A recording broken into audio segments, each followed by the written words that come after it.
morning, and thank you for coming. My name is Erin Shaw. I am an Assistant United States Attorney here in the Eastern District of Michigan, and it is my pleasure to welcome you here this morning for our first Elder Fraud Summit. We have about 3 hours of material planned for you and lunch afterwards. We're going to start with some opening remarks from the United States Attorney, Barbara McQuade, and the Oakland County Prosecutor, Jessica Cooper. We're going to hear from some attorneys from my office, from the Oakland County Prosecutor's Office, from some FBI agents, some Secret Service agents, and Troy Police on areas like investor and real estate fraud, identity theft, and how to protect yourself. And we're also going to hear from a very important segment that is very important to me. One of the victims from one of my cases in an investor fraud situation is here. She and her husband are going to talk to you about her experiences to try to help you protect yourself from being in the same situation. So there's going to be materials over there by the door that you can collect at the breaks or on your way out that you can take home. And you're going to find index cards and pencils on your desks there. If you come up with a question that you want to ask, we ask that you write it out on the card, and someone from the my office will come and scoop that up from you. I'm going to be popping in with questions as the panelists talk today, so just hold it up, someone will come and grab it from you, and then I'll go through them and fire them in as they are relevant and appropriate. So I look forward to an informative morning, and my first speaker will be the U.S. Attorney, Barbara McQuade.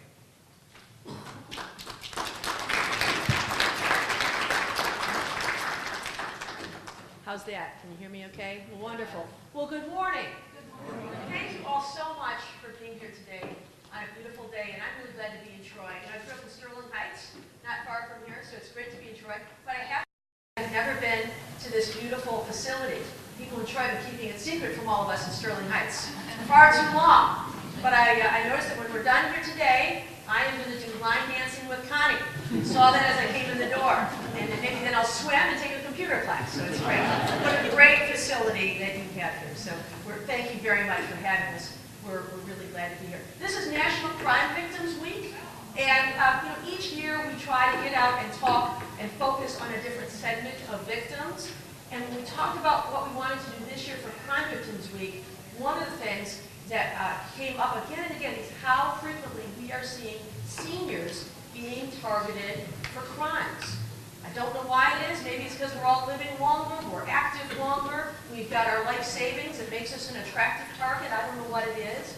But I can't tell you how frequently I get calls, and all of us get calls from friends asking us for help for their parents who have been victimized by a crime. The common one, maybe some of you have experienced, is you get a phone call or an email that says, you want a contest. All you need is to tell me your bank account number and we will deposit the $1 million check, right? You got that one? Or, actually, this is a real one I got from a friend. His parents got a call saying it was a call from their grandson claiming he had been kidnapped and you needed to wire the ransom money right away. And if you can't tell anyone, you cannot tell the police. And they fell for it. Some fairly sophisticated people, but it sounded like their grandson, and he had some information about them that made it sound legitimate. And so, we want to share some of the information we've learned at the U.S. Attorney's Office to empower you to make sure that you're not victimized by these crimes. And some of the categories where we've seen seniors victimized are identity theft, mortgage fraud, and investor fraud. Those categories in particular.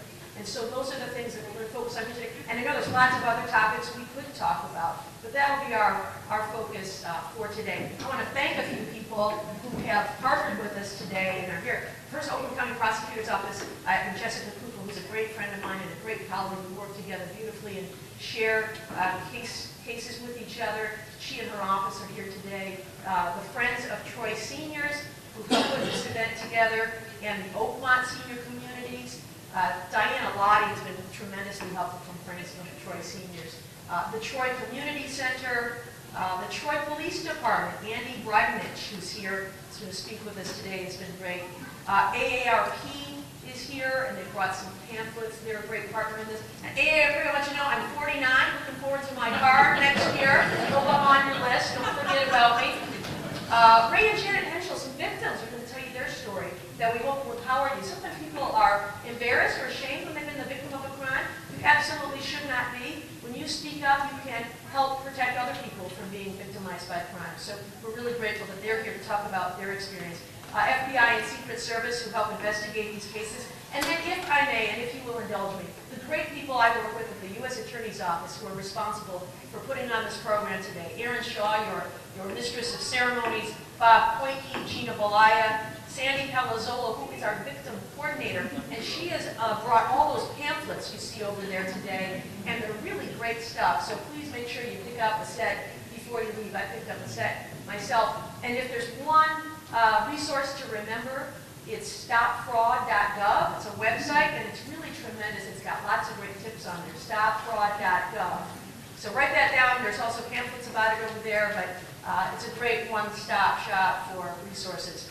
But also Cindy Oberg, who's the chief of our white-collar crime unit, Abed Mahmoud, and Karen Reynolds, who will be speaking today. So with that, we're going to turn it over. But again, thank you so much for being here. We really hope that you will leave here armed with information that will empower you to protect yourself from all of these kinds of frauds, so that instead of spending your time in court or working through remedying your own credit reports, you can instead spend your time line dancing with crime. That's what you're doing. So with that, I'm going to turn it over to my friend Jessica Cooper, who is the Oakland County prosecutor and a fantastic public surgeon. Thank you.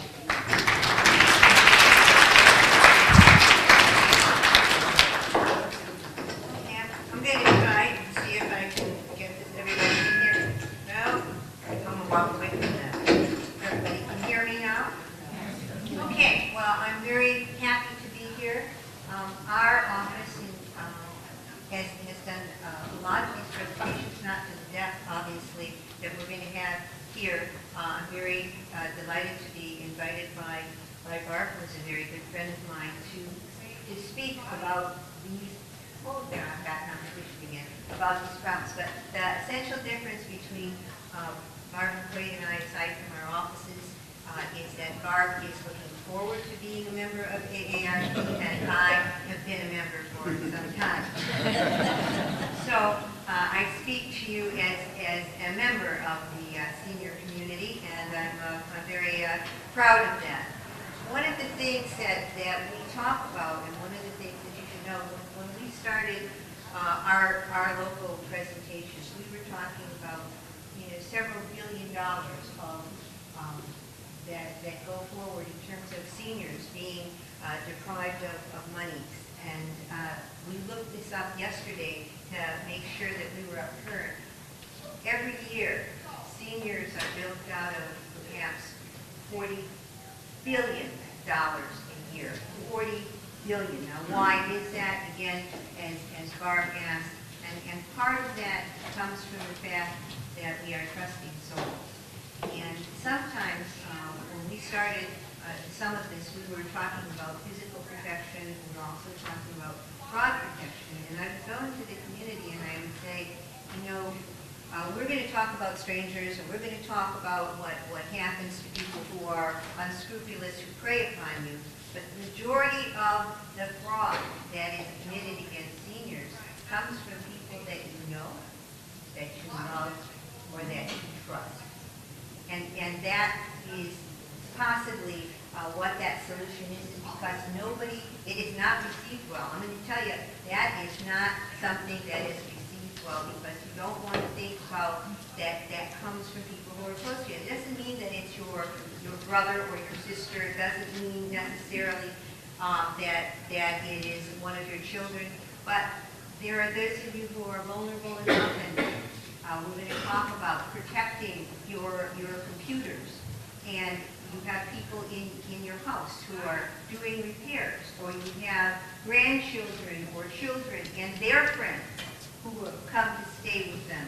There are people who are agents who come and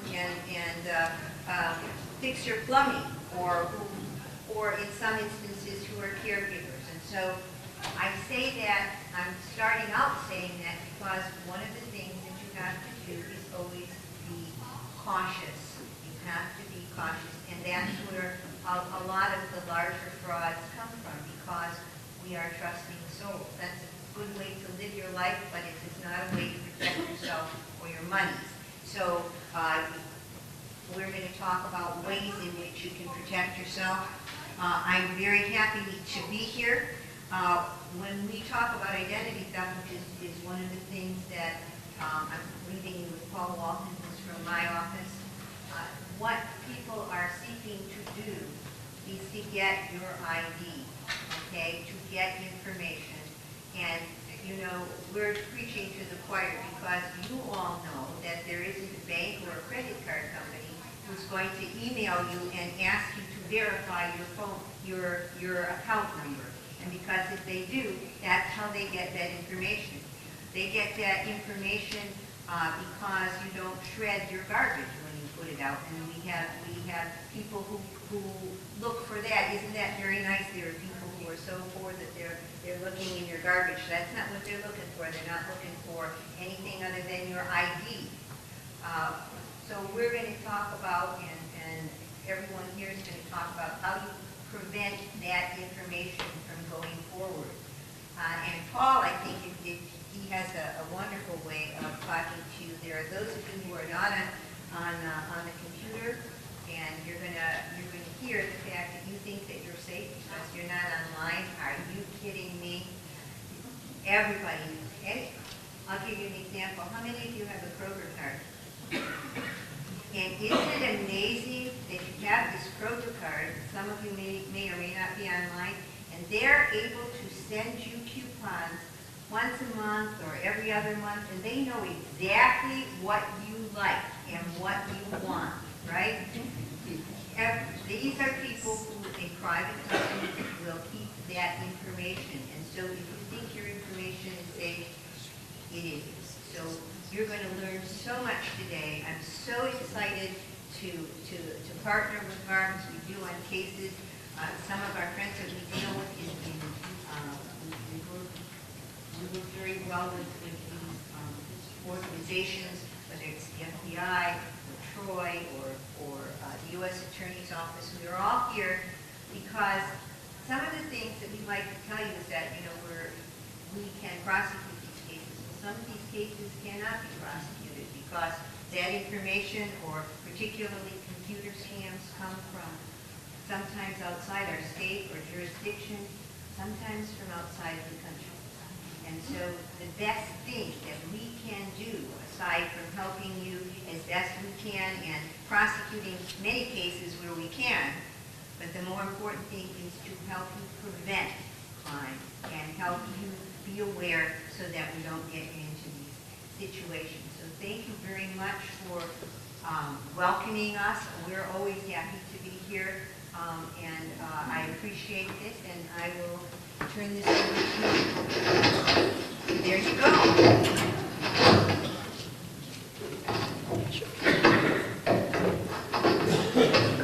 Okay, by the end of the day, this is going to be so seamless. You're going to be so impressed with how there's going to be no feedback, and it's going to go really smoothly. But for now, I'm really excited to introduce our first trio of panelists. The first segment, we're going to talk about investor and real estate fraud, and we've got three outstanding panelists here to talk to you. As you can see on the wall here, first is Karen Reynolds. She works with me at the United States Attorney's Office as a prosecutor.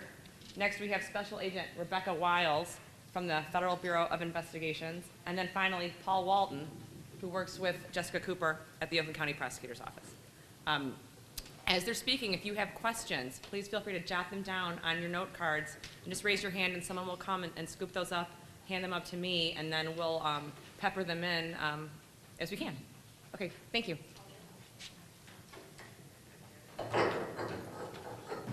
As mentioned before, I'm with you at the Oakland County Prosecutor's Office. So our jurisdiction is prosecution.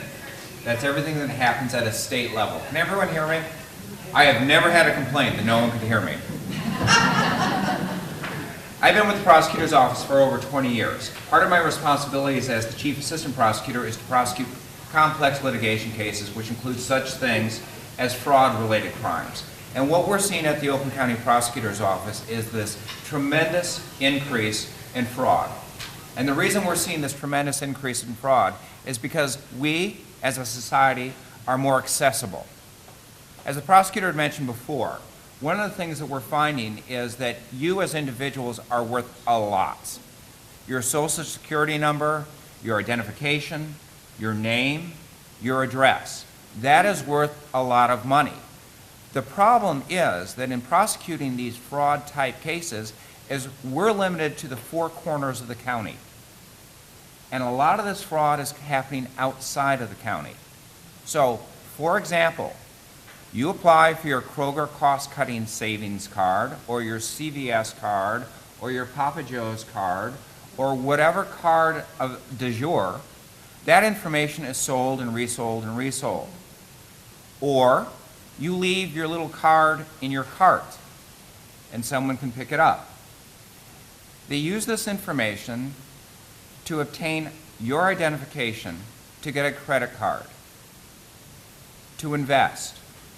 And then suddenly when you apply for that car loan, you're denied because your credit rating is so low. And you find out that you've got 15 credit cards out in your name in Texas. And that's kind of the reality of what we're seeing at this level, is that your identification is not being used oftentimes in Oakland County where you live. Your identification is being used elsewhere, in Texas or wherever. But there are the local crimes too. Do you remember a number of weeks ago that the prosecutor's office, Oakland County Prosecutor's Office, was dealing with an investor-type case with a travel agent out of Waterford? Well, my lovely agent here tells me when we were discussing this the other day that she was almost a victim of that crime. What had happened is that this specific real estate agent, or travel agent, would put together packages that were too good to be true. Too good to be true. If it's too good to be true, it's probably a fraud. And people would give her money with the idea that in 6 weeks they were going to go to Mexico for $1.98 or Hawaii for $6, all expenses paid. And what happens is that the travel agent in this case would then call them right before the vacation was to begin and said, look, there's been a problem. I need you to front the money for your trip. You just give me your credit card number, let me put $6,000 on it, and we'll get you to Hawaii, and I'll pay you back, I promise. The check is already in the mail. And lo and behold, it would either not be booked, or they would not get reimbursed. So a crime such as an investor or a real estate fraud type crime is not just limited to those categories. The idea is that you, as citizens, have got to be somewhat wary. And if something sounds too good to be true, it probably is. The worst thing that could ever happen is that you have to sit with me at a counsel table where we go through the process of litigating a case to hold someone financially accountable. It's a long and arduous process. And at the end of it, there's not always a lot of satisfaction. We talked a little bit about the idea of the crime victims' rights. In Michigan, crime victims' rights are a constitutional right. They are guaranteed to every victim of a crime in this state. Guaranteed. But even with that guaranteed right, and one of those rights is restitution, even though we can get an order of restitution to reimburse the victim at the end of a criminal case, it is very difficult to oftentimes get that money back to you because the money's already spent. So one of the best things about this seminar is it's going to make you aware of areas that investor fraud exists. We don't want to make you frightened to do anything online or to go outside or to interact with anyone. But what we think is important that you walk away with is the idea that you are aware and know where to look at the end of the day to make sure that you haven't been the victim of some type of crime. I don't think my voice projects quite as well as his, so I'm going to rely on the microphone a little bit.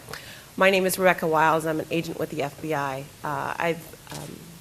I'm I'm stationed here in Troy in our Oakland County resident agency that's off Crooks Road, and we report to our headquarters city down in Detroit.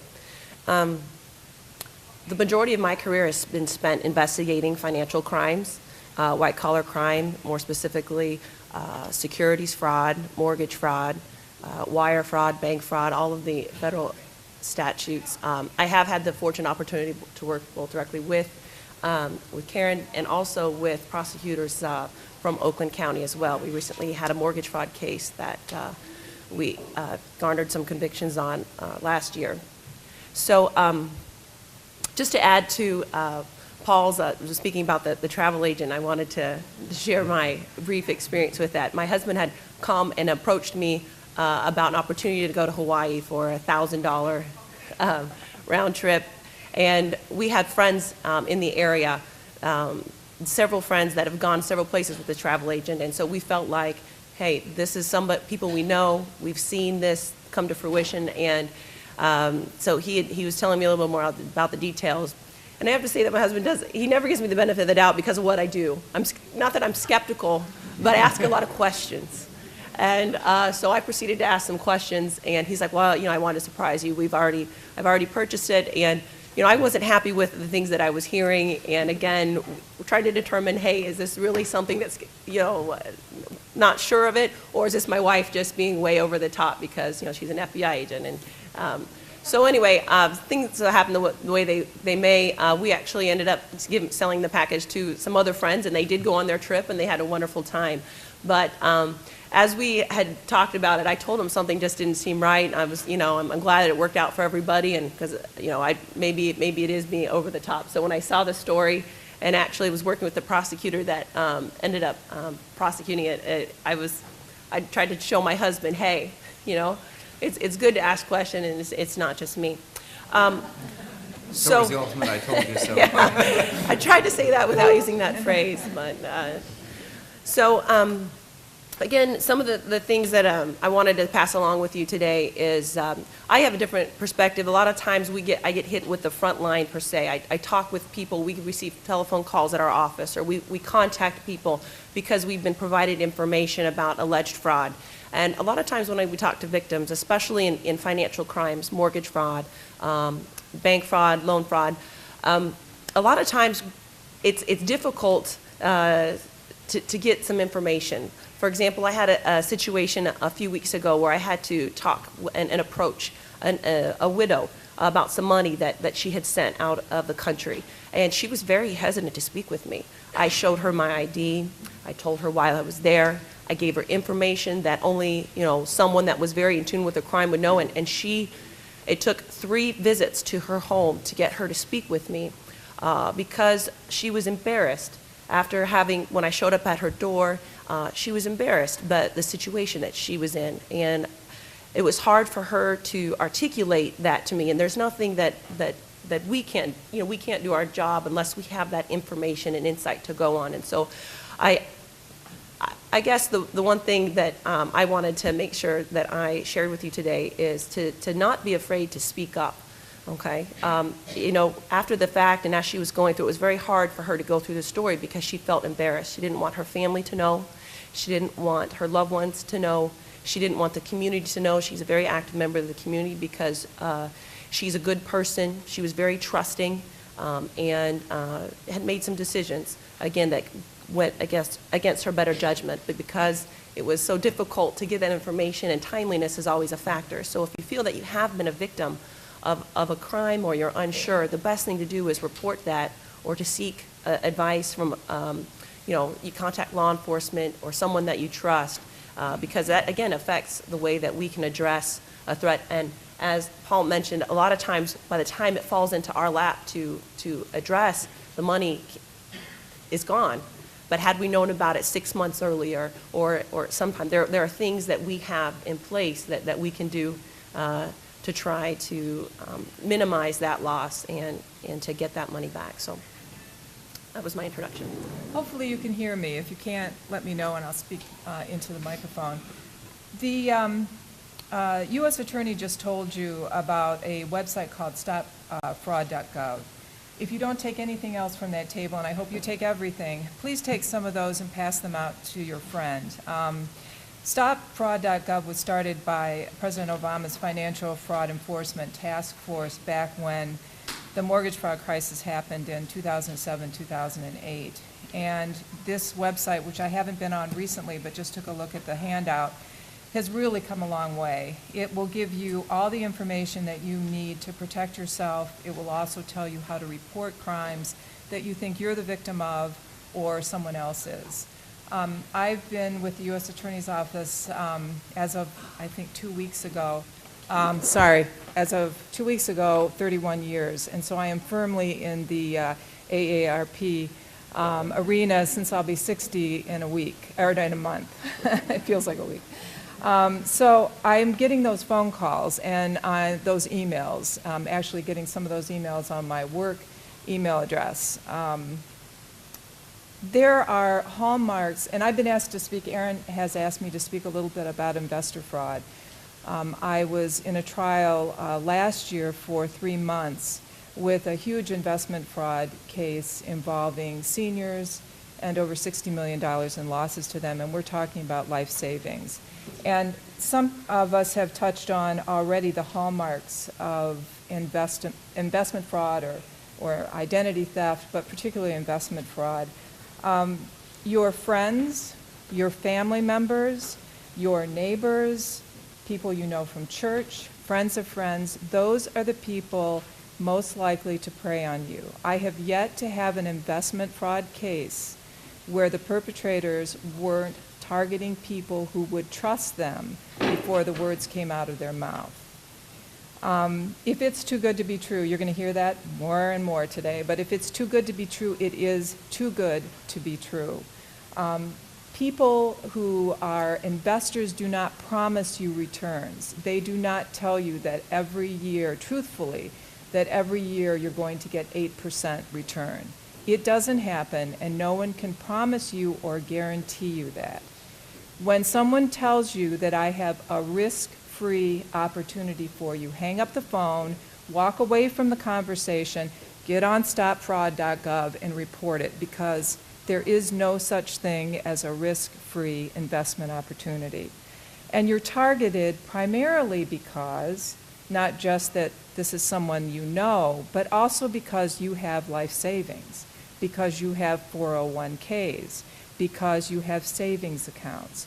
And you're vulnerable in part because we are just now coming out of a terrible economic downturn where people looked at their 401ks, you looked at your 401ks, we all did, and were horrified. I mean, I know a lot of people who said, I didn't even look anymore, I put it in the shredder, and I just put my head in the sand. And you're looking for something better, and when someone you know or someone who knows someone you know makes a promise or a guarantee of a no-risk investment opportunity, you're likely to fall for it. Does everyone know what a Ponzi scheme is?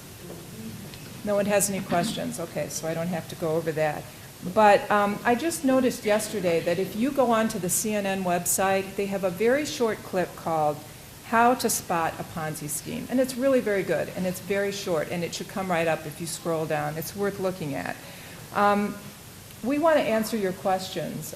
We want to know what is bothering you and what you think is important. So I'm not going to spend a lot of time talking about what we do, but federal law enforcement in the arena of white-collar crime gets their jurisdiction by an event or a fraud that involves a financial institution, that involves mailings, that involves wire transfers that go interstate, or money that goes interstate, or a fraud that is interstate in other ways.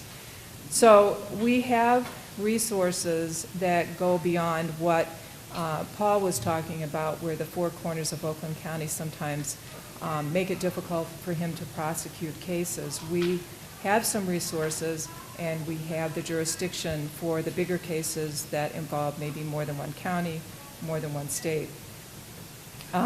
We also have, we don't want to meet you professionally, I guess that's what I want to say. We don't ever want to see you in a courtroom. We don't ever want to have to knock on your door and talk to you about events that you've been a victim of. But if that happens, you should know that people like Gina Belaya, Sandy Palazzola, our victim witness coordinator, are there to help you. We do not have a constitutional crime victims right, but we do have a crime victims statutes that protect you, and we have obligations to our victims. The judges are required to order restitution, but as you've already heard, the money's gone by the time we see it. So we're hoping that through this conversation that we're having today, we're going to be able to protect you and the people that you're going to talk to when you leave this room from being the victims of crime.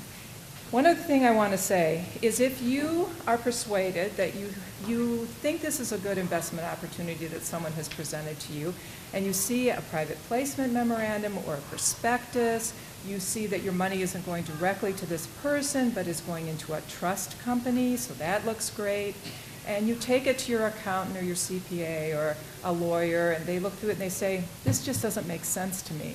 Please listen to them. Please listen to the professionals. Please read the fine print. Please know what you're signing. I can't tell you how many people who were victims of the case I had last year did take everything to their lawyer and their CPA, who said, please don't get involved. Please check and see if these are registered. And they ignored the advice, and they turned over millions and millions of dollars. People who are in their 60s and 70s and sometimes in their 80s who have no chance of recouping that money, either through the legal system or through their own efforts. So we don't want to meet you professionally. We want you to use what you're going to get today to make sure that you're not victims, and we're here to answer your questions. I'm going to throw out a question to Special Agent Wiles, who is on the front lines, as she said, of what's happening, to just ask, what are the current trends that you're seeing in the types of investment scams that are happening in the last maybe year or so? Because the market has really kind of turned around, and I would think that might have an impact on the types of fraud that are happening. Okay. As Karen mentioned, people are looking for alternative places to put their money in and their investments and retirements and money that they would like to increase. So some of the things that we've seen recently and here in Oakland County, because again, everything that I investigate has a nexus here to Oakland County, so I'm talking about this area. A couple of investigations that I have or people on my squad have are advanced fee scheme. Have you guys ever heard that term before? That's where someone has promised you some type of benefit and they demand that money up front. So in particular, this one gentleman was offering $1 million to $25 million loans to people that wanted to start their own business or wanted to help family with small companies and investments. And so he would demand money up front, and then he fabricated a business and employees, and of course the money was gone like the next day. So these people were looking for other alternative ways to get loans.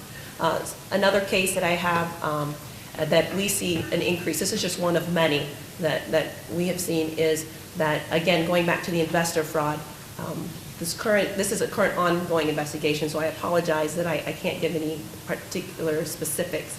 But this gentleman purported to be an excellent trader, okay, that he had this insight to trading. And so he actually visited and found his clients through a cigar club, through like restaurants, all word of mouth, all referrals, and all of the people that I have spoken with in terms that are investors were all friends in one way or another. Not like, they're going to hang out at a barbecue type friend, but people they knew through work, or they're talking about, hey, I just got into this great deal, this guy is trading for me, these are my returns.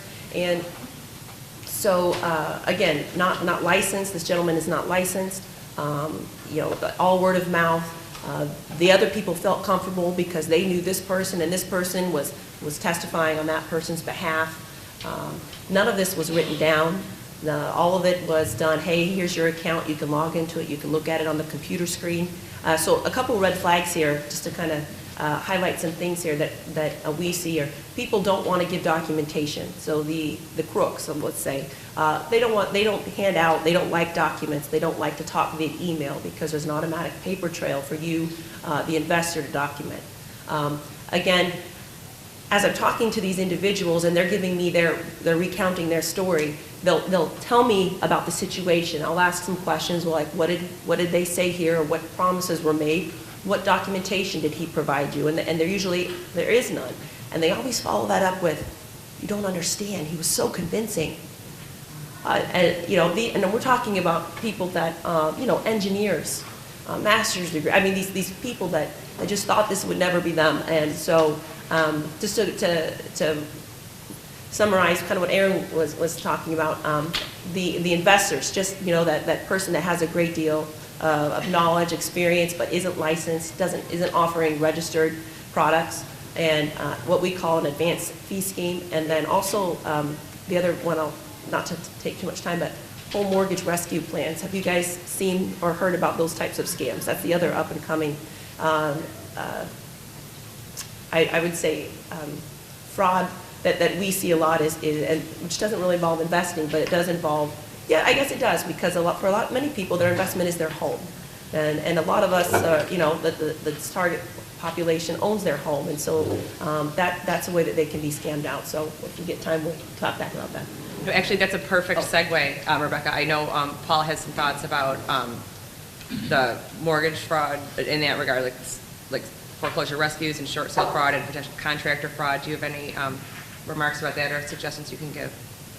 What we're seeing at the county level is we work well with the U.S. Attorney's Office and also the FBI. What happens is we try to sit down when they have a case presentation, figure out what is going to be the quickest and best jurisdiction to handle this type of criminal case. Is it quicker or better to go through the state system, or is it quicker or is it going to be more efficient to go through the federal system? So we work hand in hand in that regard.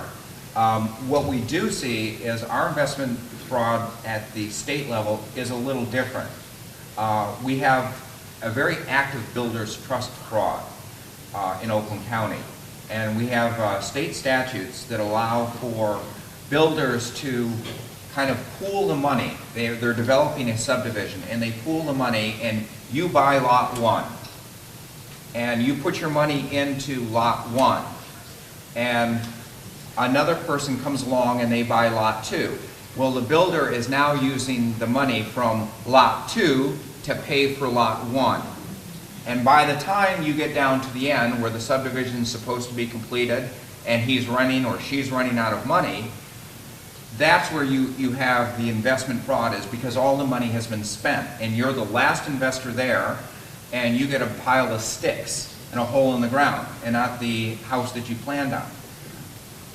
The unfortunate thing about that is that they're time intensive as far as investigation, and usually the last person is out tremendous amount of money before they realize what has gone on is their house isn't going to be completed. So they come to the state agency or the federal agency and they ask for assistance, and what they want in essence is their house to be built or their money back. And the unfortunate thing is that we can offer prosecution, but realistically, you're not going to get your money back, and you're not going to get your house built. That's one type of investor fraud that we're seeing at the state level. And as been mentioned before, the best thing you can do is your own due diligence. What type of company is this? Are they stable? There's a number of resources that you have at this level that you probably don't realize. Oakland County is an excellent source for finding out if your builder has been sued before. Have they defrauded anyone before? Has there been allegations that they've defrauded anyone before? Have they filed for bankruptcy? These are all documents that you can look, and you should. If you're going to invest in a house or another building, do your due diligence. Make sure that you're not going to be scammed. The other area that we're seeing investor fraud in, and I think Rebecca is much better probably speaking as to the specifics of it, is kind of the idea of the buybacks or the rescue programs. And we are seeing some of that in Oakland County. It's dying out a little bit, but it was very active when when you got those great notices in the mail that your taxes aren't increasing this year because your house is worth less now and you're underwater.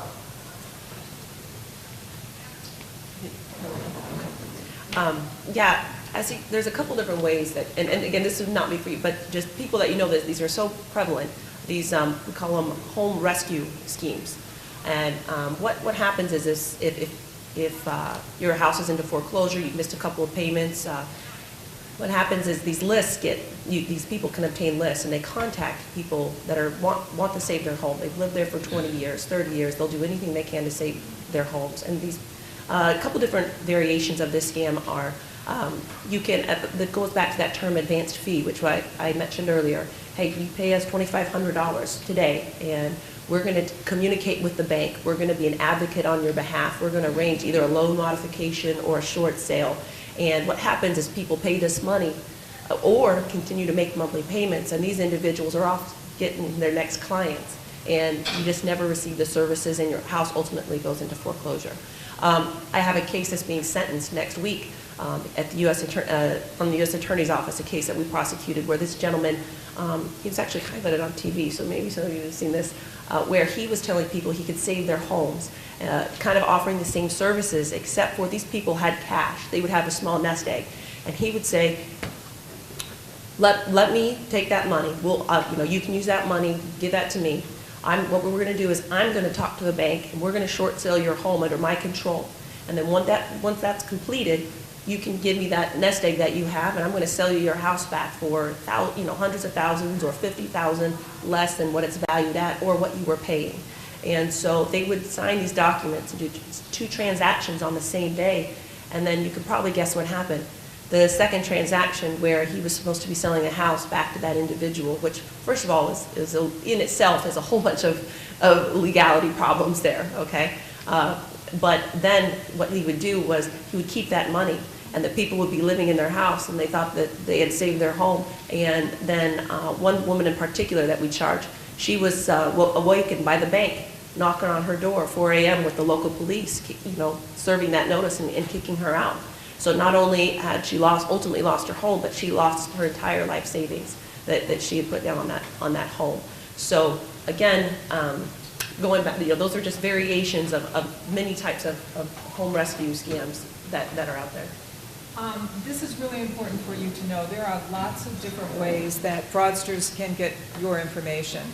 What I have seen, and in fact it happened to my mother as I was walking into the house, but some of these guys, men and women, will look at obituaries and they'll say, oh, well, Ruth Ashley, she lives, okay, I can figure out where she lives. Her husband just died a couple of days ago. I bet she can't afford her mortgage. So they call the grieving widow and say, listen, we know about your husband. I'm so sorry to hear this, and we know that you probably can't afford your mortgage now. We're willing to take this stress from you, and we just need your Social Security number. We'll apply for, we have some buyers, we'll apply for the mortgage for you. You don't have to worry about anything. And literally, I walked in the house as my mother is reciting her Social Security number to this person. So there are lots of different ways for people, and they are relentless. She didn't get the whole number out, and I grabbed the phone and made some threats about contacting the FBI, and the person literally laughed and called back the next day. But I had scared my mother to death, so she wasn't giving out any information. But another thing I'd like to tell you, and you all may have had a different experience, and if you did, please tell us about it. But I don't think typically you need a middleman or woman to intercede for you with a financial institution when it comes to renegotiating your mortgage. If you are really in trouble, or if you think you need to sell your house for less than you owe, the banks typically want to deal with you. They typically want to talk with you. They typically want to work out something that will work for both of you. You shouldn't be having a third person intercede, and you definitely don't pay any money up front. Those are hallmarks of fraud, and you don't want to be the victim of that. Also in the state of Michigan, the Michigan Department of Licensing and Regulation, and I can't remember, is that exactly what? You can easily get on the Michigan, State of Michigan website and find their information. They're very good about giving you information about realtors or brokers or other people who are required to be licensed. You can get it online, but if you don't feel comfortable getting online and finding it, just make a phone call, and they have been very helpful to people I know in the past. Also, the Office of Financial and Insurance Regulation in Michigan will be able to tell you if a mortgage lender is still licensed, still doing business. They're very good. Their website is pretty good, but they'll also talk to you on the phone. So don't hesitate to reach out if you have some questions about some companies that have contacted you. I have a follow-up question for you, Karen. Rebecca had said earlier a lot of the victims that she speaks would say, but the guy was so convincing. And when I hear that, I think of your trial from last summer because... You can't even believe what people are willing to say. Could you tell them about that? Well, I think it's fascinating. The defendant was John Bravada. He was thankfully convicted and sentenced to 20 years, but he videotaped himself. He could not help himself. And this will segue into something that I think Rebecca and Paul were saying, but he would give these canned speeches to groups like this. And he would spend 45 minutes talking about how bad the stock market was, how the traditional ways that you've invested your money are ridiculous, and they're not meant to help you, they're meant to help the industry professionals. And then at the very end, after everybody's like this, and they've seen their 401ks going down the tubes, he talks about this opportunity that he has that is going to guarantee you 8%. It is no risk. You're going to get monthly statements. Your money is going into Equity Trust or Pensco, a trust company that will keep it safe for you. When in reality, what was happening, Equity Trust and Pensco were trust companies. And when you're our age and you're allowed to roll over your 401k into another investment opportunity and actually to direct where that money will go, it makes a pit stop in a trust company. And then the trust company is responsible for dispersing it in the way you have directed. Well, you've signed documents you haven't read because this really good friend of yours is telling you this is a good opportunity. And so what you signed is basically directed Pensco and Equity Trust to give your money to the bad guy. And that's exactly what happens, and it stays in Equity Trust or Pensco or a trust company long enough for the wire transfer to take place. And so you're misled by statements that you get on a monthly basis that make you think your money is still in the trust company and making 8% a year or 8% every 6 months, at least 8%. So being blinded by the light, I mean, this guy had brochures and videos that showed him in private jets, wearing his Rolexes, talking about his 25,000 square foot home that he was building and all the cars that he had. And his wife was dripping in jewelry. I mean, he looked like he was successful, so people believed him. And he targeted people that began with people that were friends of his. He was smart enough not to get his family involved. His family never put a dime in, and he made sure of that. But he did get his friends in, and his friends' friends. And just to remind you, Bernie Madoff, who is, Bernie Madoff told people he didn't go out and solicit.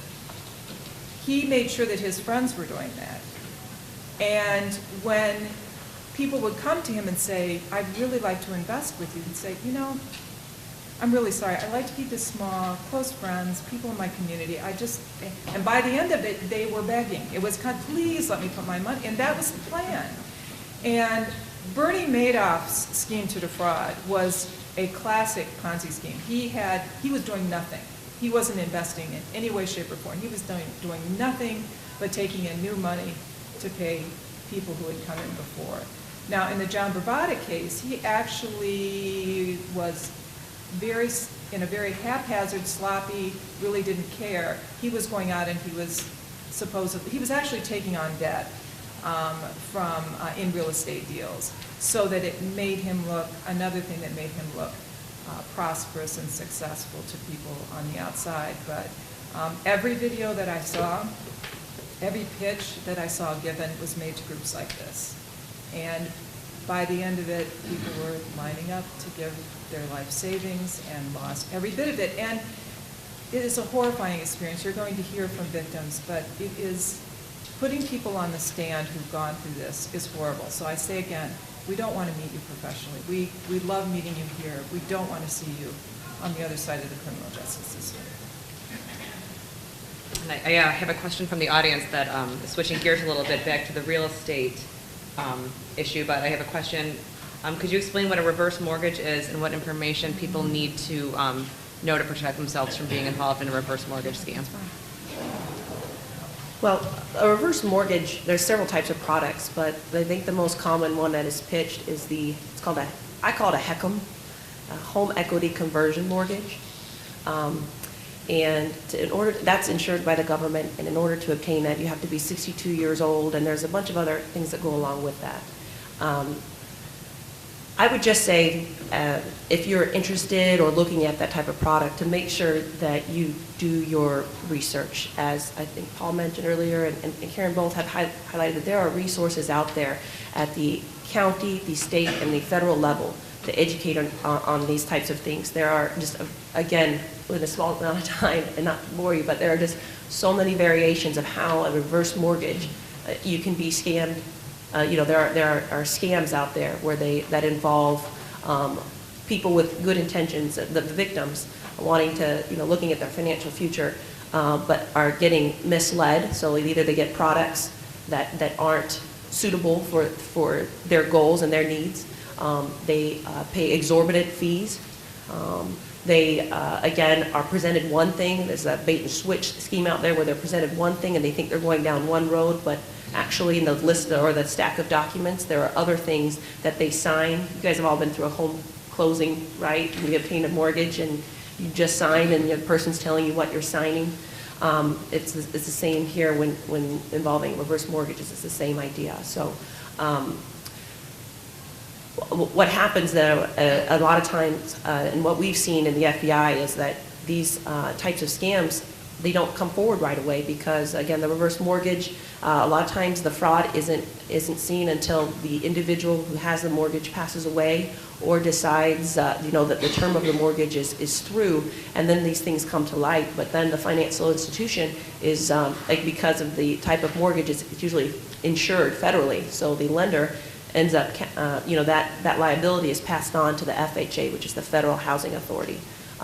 Because these are all insured, and so it is a hotbed of fraud. So my advice to you and my counsel would be to certainly, if this is a product that you are looking at engaging in, is to do your research and use some of these resources, the stopfraud.gov. There's actually, I also wanted to sneak in there one more website that I've been to recently that I thought was fabulous. It's called investor.gov, just the word investor. Investor.gov, and there's actually a section on there just for seniors. So scams that are targeted to you for the reasons that we've already discussed. And I actually, in preparation for today, I actually was just looking at some of the things so I could pass them along to you. And there's actually a really neat brochure that talks about investing, and it outlines very simply, like questions, just the basic questions of, what you need to ask about the product. What do you need to ask about the person selling the product, the company, and they're very easy to follow through and very accessible. So you can also find that information on the reverse mortgages there, or the HECMs there as well. And I had a really question for any of the three of you. One of the things that a lot of the fraudsters do to lull you into thinking that it's legitimate investment is send you a monthly statement or a quarterly statement that's just made up and fake. So if you're out there and you're getting one, so you don't have the red flag of, I don't get my monthly statement, how do you know that the one you're getting is something that you need to dig in deeper, and how can you tell a real one from a fake one, I guess, is my question. Well, Erin can actually answer part of this herself because she's our office SEC expert, and there's a number that you should see on the statement that you get that is assigned to, why don't you explain that? That's a really good way to know. That was kind of fun. But this wasn't planned. No, not at all. But your statement that you'll get from a legitimate investment and a investment company that's correct, every investment has a ticker symbol. Like if you watch, CNN and you see at the bottom all those symbols. They have those for mutual funds and investments too. So if you think you're investing in a certain mutual fund, your statement should have, it's called a CUSIP, C-U-S-I-P number, and that's assigned to every legitimate investment product. So if you get your report back and it doesn't have, it says you're invested in these 4 mutual funds, but it doesn't have that number, that should give you some cause for concern, because every investment should have a ticker symbol, just like it would if you actually owned a share of stock as opposed to a fund. So I would suggest that keep an eye out for this. It's spelled C-U-S-I-P, and I don't know what it stands for, I just can't remember, but that's what it's called. And I honestly just looked at mine this morning to make sure, one, it's on there and that I'm not in some kind of bad situation, but it is on your monthly statement if you have a legitimate investment with a real broker. So that's something to look for. But these people are really amazing at working with Photoshop and the programs and coming up with their own, they're beautiful, monthly statements, and they email them in. And is that something people typically do, though, is get an emailed monthly statement from your company? You can get an email, or you can get it, in most of my cases, it's mailed in. And what you should, if you think that your money is in a trust company and it's a self-directed rollover that you've been involved in, call the trust company. Because if the people in the Bravada case had actually called Pensco or Equity Trust, they would have found out that they had nothing in their account, that it had been sent off. Most of them had no idea that was happening, and there were a flurry of phone calls, of course, when the SEC came in and a federal district court judge shut the company down. But it was way too late. So you can feel free to contact these companies yourself just to make sure if your money's safe, where it is, or where it's been directed. Has it been directed in the way that you intended, or did you honestly think it was still in the trust company? But these statements are really, really good. And frankly, because of everything that the defendants had told these people, all they looked at was 8%, there's my 8%, there's my 8%. Yep, just like I was promised, and they see a number, it looks like it's growing, and it's not. I just want to add to that real quick. On the flip side, I have a case where the people were given statements that basically looked like it was a template off Microsoft Word. And again, going back to, asking them about this, so is this the statement you were provided? Oh my gosh, yes, this is the only thing I have. You're right. Yes, it looks like it's off of Word, but he was very convincing. The other thing I wanted to point out is not just the statements, that it's websites as well. People feel like, hey, this website is top notch. And a good scammer is going to have an excellent website. And you're going to look at that website, those photos, the way that it looks so nice. But if you really look at it, there's really no information there.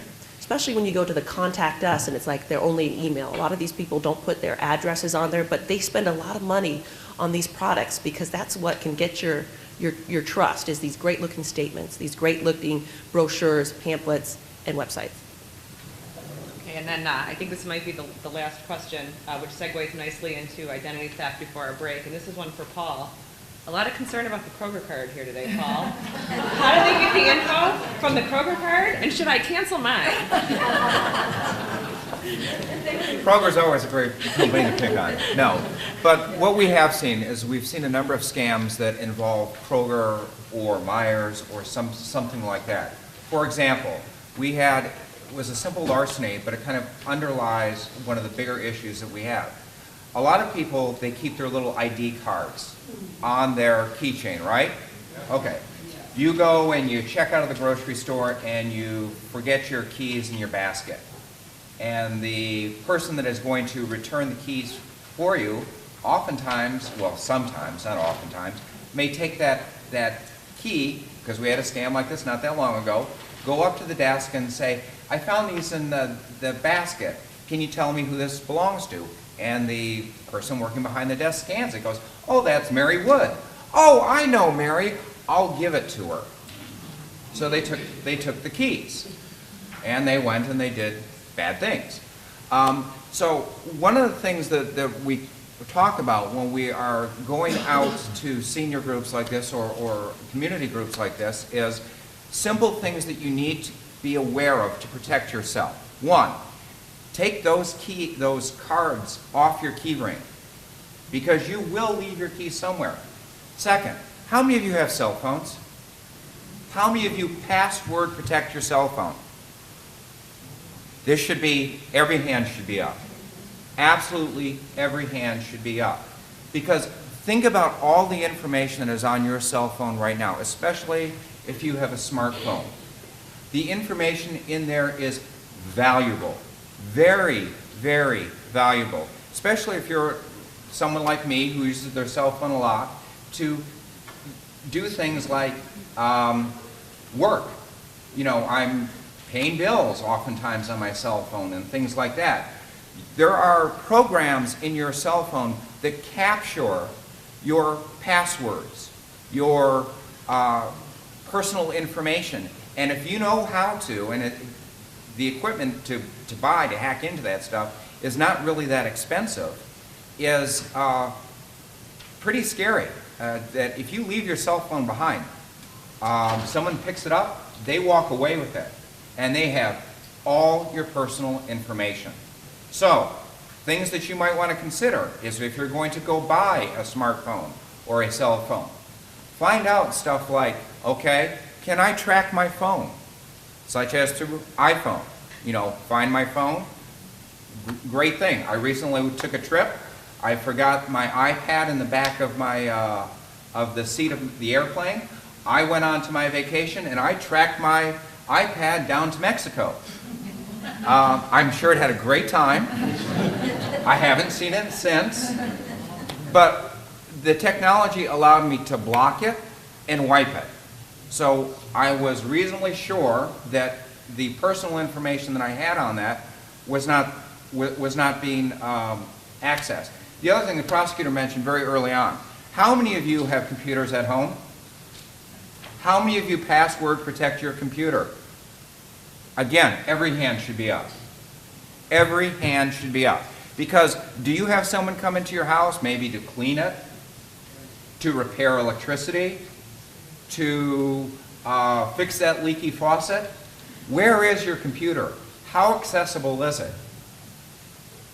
If you walk away to go to the bathroom or to answer the door, are they going to have access to your computer, your personal information? One of my favorite stories is this woman came to me and said, that's exactly how my information was stolen.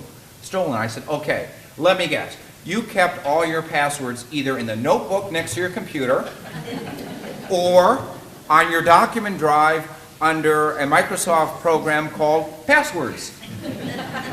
Right? One or two. Column one this time, column two with another victim. But you've got to keep in mind that you have got to protect this information. It's absolutely valuable. And you got to take basic techniques. One of the things that we do is we go to area schools and we talk to kids about sexting and how to protect themselves against being victims of sexting. You know, be cautious. Before you hit send on that button, look at some basic things. Are you accessing, before you're turning over personal information, are you accessing a secured website? Everyone know how to look to see if you are on a secured website? HTTPS. At the top. HTTPS. Then the address. If you are not accessing a secure website, there is a good chance that it's a fraudulent website. Just before I came here today, I received an email from CitiCard telling me that they have upgraded their security information and they need me to contact them immediately or my card won't work by 3 o'clock this afternoon. And what they asked me to do is provide my credit card number and my social security number. I took a screenshot of it. We can talk about it during one of the breaks. But that obviously is a scam. And as mentioned before, it looked totally legit. Absolutely legitimate. Photoshop, Adobe, Snapshot, those are great programs that allow bad people to download stuff to make it look legitimate. So just be careful. Know what you're looking at. Okay, after learning about what to do and what not to do with our Kroger cards, we're going to move forward with the identity theft portion of our morning program. And I'm very pleased to announce our three panelists. Abed Hammoud, who works with me at the United States Attorney's Office. we've got Special Agent Brian Proven from the United States Secret Service, and then again, Paul Walton from the Oakland County Prosecutor's Office. Thank you, Aaron. Good morning. And thank you for attending this important session here. It's always a pleasure for me to be back in Troy. My family owned a business here for many years, and my wife still works down the street in one of those big tower buildings. And I feel so safe in this community. You guys have a wonderful police department, and now I see that you have a wonderful community center. So maybe we just moved to Troy after all. My name is Abed Hamoud, and I've been a prosecutor for about 18 years. That's why I have to stand when I speak. 18 years in the course, you just can't believe you can sit down and speak. And I do this at home too. My wife makes me stand up too. So, and I'm getting close to joining ARP as well. I want to talk to you a little bit about identity theft. I'm going to give you an overview of the issue and some other tips. And then we'll get into more details also with my co-panelists here. I'm going to talk to you about some good news, bad news first, some good news, and then some prevention tips. The bad news has been mentioned already earlier here today, that it's prevalent, it's increasing, identity theft. It's becoming one of the most lucrative crimes for criminals. As I told you, I've been prosecuting for 18 years, and I've seen all kinds of crimes, the street crimes, the drugs, the home invasions, the domestic violence, and I've been doing economic crimes for the last few years. It's scary the impact these crimes have in our communities. People always talk about the sensational crimes, that there's blood involved, somebody died, which is very serious crimes. But economic crimes are very important too. And the criminals are realizing that too. The criminals are realizing that selling drugs on the corner may make some money, but stealing your identity and going on the internet and using it to buy a home or do other things is a lot more lucrative and faster. And the unfortunate side of economic crime as well is the face of the criminal is not what we expect. We all grow up to expect what the criminal looks like, who is a criminal. They dress in a certain way, they walk in a certain way, they talk in a certain way. The white-collar criminal, the one that does identity theft, mortgage fraud, investment fraud, looks a lot like the rest of us, dresses like the rest of us, and speaks very well. They're typically very intelligent people, believe it or not. I prosecute many white-collar defendants that I wondered if they went into legitimate business and be very successful people. They're very intelligent, they know how to speak to you, and because they're in the business of sales. So it makes it more scary. It makes it scary because you can't really detect them. So they're expanding their business and they're becoming more and more creative, and they steal it from anywhere. These are still the bad news. We talked about the Kroger card. We talked about things that you do that causes the theft. But there are things you cannot do anything about that cause the theft. One of the most common places where the defendants steal your identity, especially credit card information, is through breaking and hacking into big companies. It's something you and I cannot do anything about, and me as a consumer or as a prosecutor at this point, we cannot do anything about preventing it. The companies are doing things, hopefully, the big banks, the big companies that keep your information. You all heard about the Target breach recently. Yeah. So they steal the stuff, and the way they do it is they take it from the companies in the US, but the breach and the hackers could be based overseas, in whether Eastern Europe and Africa and in the rest of Europe. Then they take your information and they sell it back to criminals in the US, in your own state, who buy it from the internet because that's where they're going to use it. So they steal it from the internet and bring it back. And it's not because you use the internet. It's one thing I like that you all walk out from here with. Many people, especially senior citizens, believe that the use of the internet causes identity theft. It's not true. In fact, in some instances, I talk a little bit about this, you are safer using the internet than calling. And I'll give you one example. If you call to pay with a credit card about anything, that person you called, you are going to tell them your information, your name, your address, your credit card number. They may be punching it in a computer. They may be an honest person. And if they punch it in a computer, most companies now, as soon as you punch it, they have stars in there. So the person taking your information can't even see what they're punching a minute later. But who tells you that that person is not writing it on a piece of paper next to them? Or the system may not be secure, or other reasons. So Sometimes you going into the internet and a secure site, as I mentioned before, and paying your own bill online and not giving somebody your information may be more helpful. So you have to be careful about get yourself more information about what's safer. It's not because it appears safer, it's safer. So these are the bad news, and I'll talk to you more about prevention in a minute. The good news is we are prosecuting them more. It's a cat and mouse game. They get sophisticated, we get sophisticated. They learn new schemes, we get more training. And the best part of the news about this is we are working together. As you see today, the display you see here is an example of working together. It may seem obvious to you that you have a person from Secret Service, a Detroit Police Department, the Oakland County Prosecutor's Office, U.S. Attorney's Office. It goes without saying to you. Many years ago, it was not like this. It was not as deep and as involved as it is today. Our relationship has gone from talking to each other every now and then, to forming task forces, to talking on a daily basis. And the meetings don't just happen between our bosses and they just talk overall. We talk every day, we call each other, we share information. So for example, when we have a Secret Service investigation open in Detroit, in the Detroit field office, because somebody stole identity in Oakland County, the Novi police found out that the Secret Service, it goes in the database. The same people are doing something in St. Louis. It happened in one of my cases. They get pulled over. The St. Louis local police department find the credit cards. They know where to go in some databases to run the people's name, find out the Detroit Secret Service office have an investigation. We all compare notes and we get them. So we are working in a way that we've never worked before, and it's getting better and better every day. So that's the good news. And we are getting results.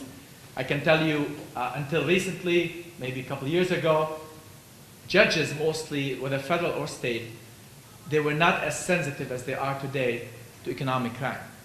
You walk in a court, you beat somebody up, you killed somebody, you shot somebody, the judges were very hard on you. You walk in, you stole somebody's identity, there's financial crime, there's somebody's money. Most people used to get probation. And that's why sometimes my victims will tell me, we're going to work with you, we're going to go to court, we're going to sit with you, but at the end he's going to get slapped on the wrist. It's true, it could happen. But in many instances, they're getting a lot more than a slap.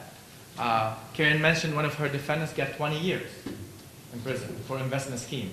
I recently, as late as a couple of weeks ago, we had an identity theft defendant who got 22 years in prison. It's not his first time, but I can tell you for at least 22 years, this is his last time.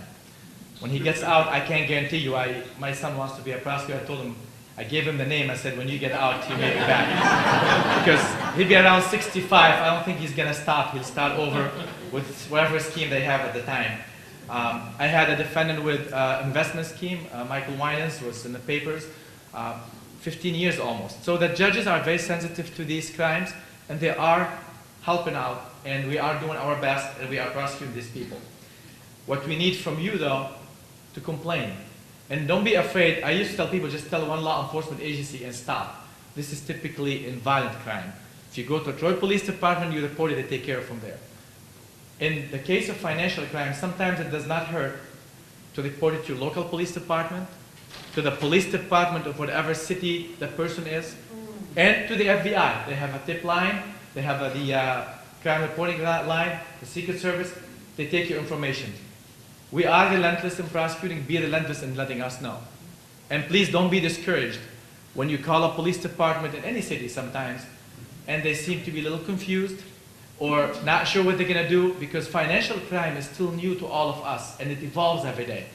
But I guarantee you, every police officer, every sworn police officer or agent will do something with your information at some point, give it to the right person. It may not happen right away, but it will happen. The other thing about financial crime that we care about reporting is a crime may seem small at first. We would have sometimes a victim reports a crime, a couple $100 on a credit card for a defendant that's not on our radar. Something may not happen right away, but you may have put that defendant on our radar when somebody else reports the same crime. As I said before, we compare notes, we start building a case. So there are instances where you may report a crime and it may be months before you hear from somebody. Please don't be discouraged. Don't say nobody's doing anything. Where's my tax money going? We are working the cases. And we do spend our time working the cases to make sure they're solid before they go to court. because financial crime, like every other crime. You know, I did domestic violence for a long time, and we used to say, if we prosecute a defendant who beat up his spouse, and he gets acquitted, the first thing he does when he goes home, you know what he does? He beats her up again. You went to the police, see what happened? I'm back. It's not different financial crime. So the key for us to build solid cases, when we prosecute them, we lock them up. They're done with. I'm going to talk to you about some of the crimes and some of the preventions and the schemes that we've been seeing recently. And Brian, I believe, and Paul will expand more on the schemes they see.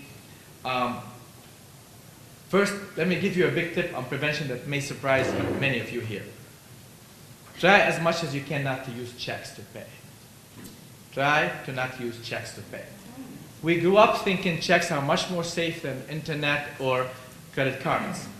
Just when you go home, or now if you have a checkbook with you, look at the check after you write it, what does it have on it? Your name, your address. It has to have at least your name and address. Now, people used to have driver license number, they remove them now. Used to have phone numbers, they remove them, but still have your name, your address, your bank information, and your signature, most importantly. Once you sign that check, you sign. So just imagine how much information can be taken off your check. Anytime you can do online bill pay securely from your bank, use that. The banks are promoting this. Any big bank that I'm aware of are promoting this. Listen when they talk to you about this. It's very good for you. If you go through your bank website to make your bills, you pay your bills, you're much better off than sending a check in the mail. Because even the person who receives it may misuse it, but if it gets lost, even worse. We all know checks in the mail always get lost. So be careful from using checks. The signature on the pad, when you go, let's go back to Kroger again. When you go to Kroger and you sign, you don't want to sign on that pad your real signature. Because if it's you're using your own credit card, you're not committing any fraud. If you just do a little scribble on it, you're saying it's me. It's kind of initialing. Don't put your full, wonderful signature exactly the best you can, because in many instances it's being captured and scanned, and it goes in a computer, and it stays. I never sign this in any pad anymore. Now, if they stop you, they say it's not you, show ID, they let you go. I mean, the store, they say, okay, that's you. And tell them, I'm not going to sign my signature because somebody may scan this. We talked a lot about the calls from the credit card companies. They're getting more and more sophisticated about this. And sometimes your company will call you legitimately for fraud. If there's a fraud on your card and you don't have an email, they're going to call you. They're going to say, I'm calling you from Citibank, because somebody mentioned Citibank, and then there's fraud on your card. Tell them, I thank you for the call, I appreciate it, and let me call you back. Because it could be real fraud, you don't know that. Your best, safest way to handle it, you hang up, take your card, call the number on the back of your card. Tell them somebody called, was that you or not? That's the safest way. So you call the number that you know. Don't call us, we'll call you. Remember that? You call that person. So you hang up and call back. So don't ignore it totally, but call back on the number that you know that your bank gave you. Even if the caller ID is the exact same number, you call back yourself. Because another scheme almost happened to me. It happened like Rebecca had almost a scam. I almost had one done on me. They called me from my Dish network. And the caller ID had Dish network, and it had the right number on it. And I matched it with a number. The scheme, I'm not going to bore you the details, sounded too good to be true. But it made kind of sense, because they said if you pay up front for 6 months, we'll give you a discount. I understand the concept of cash flow, may make sense.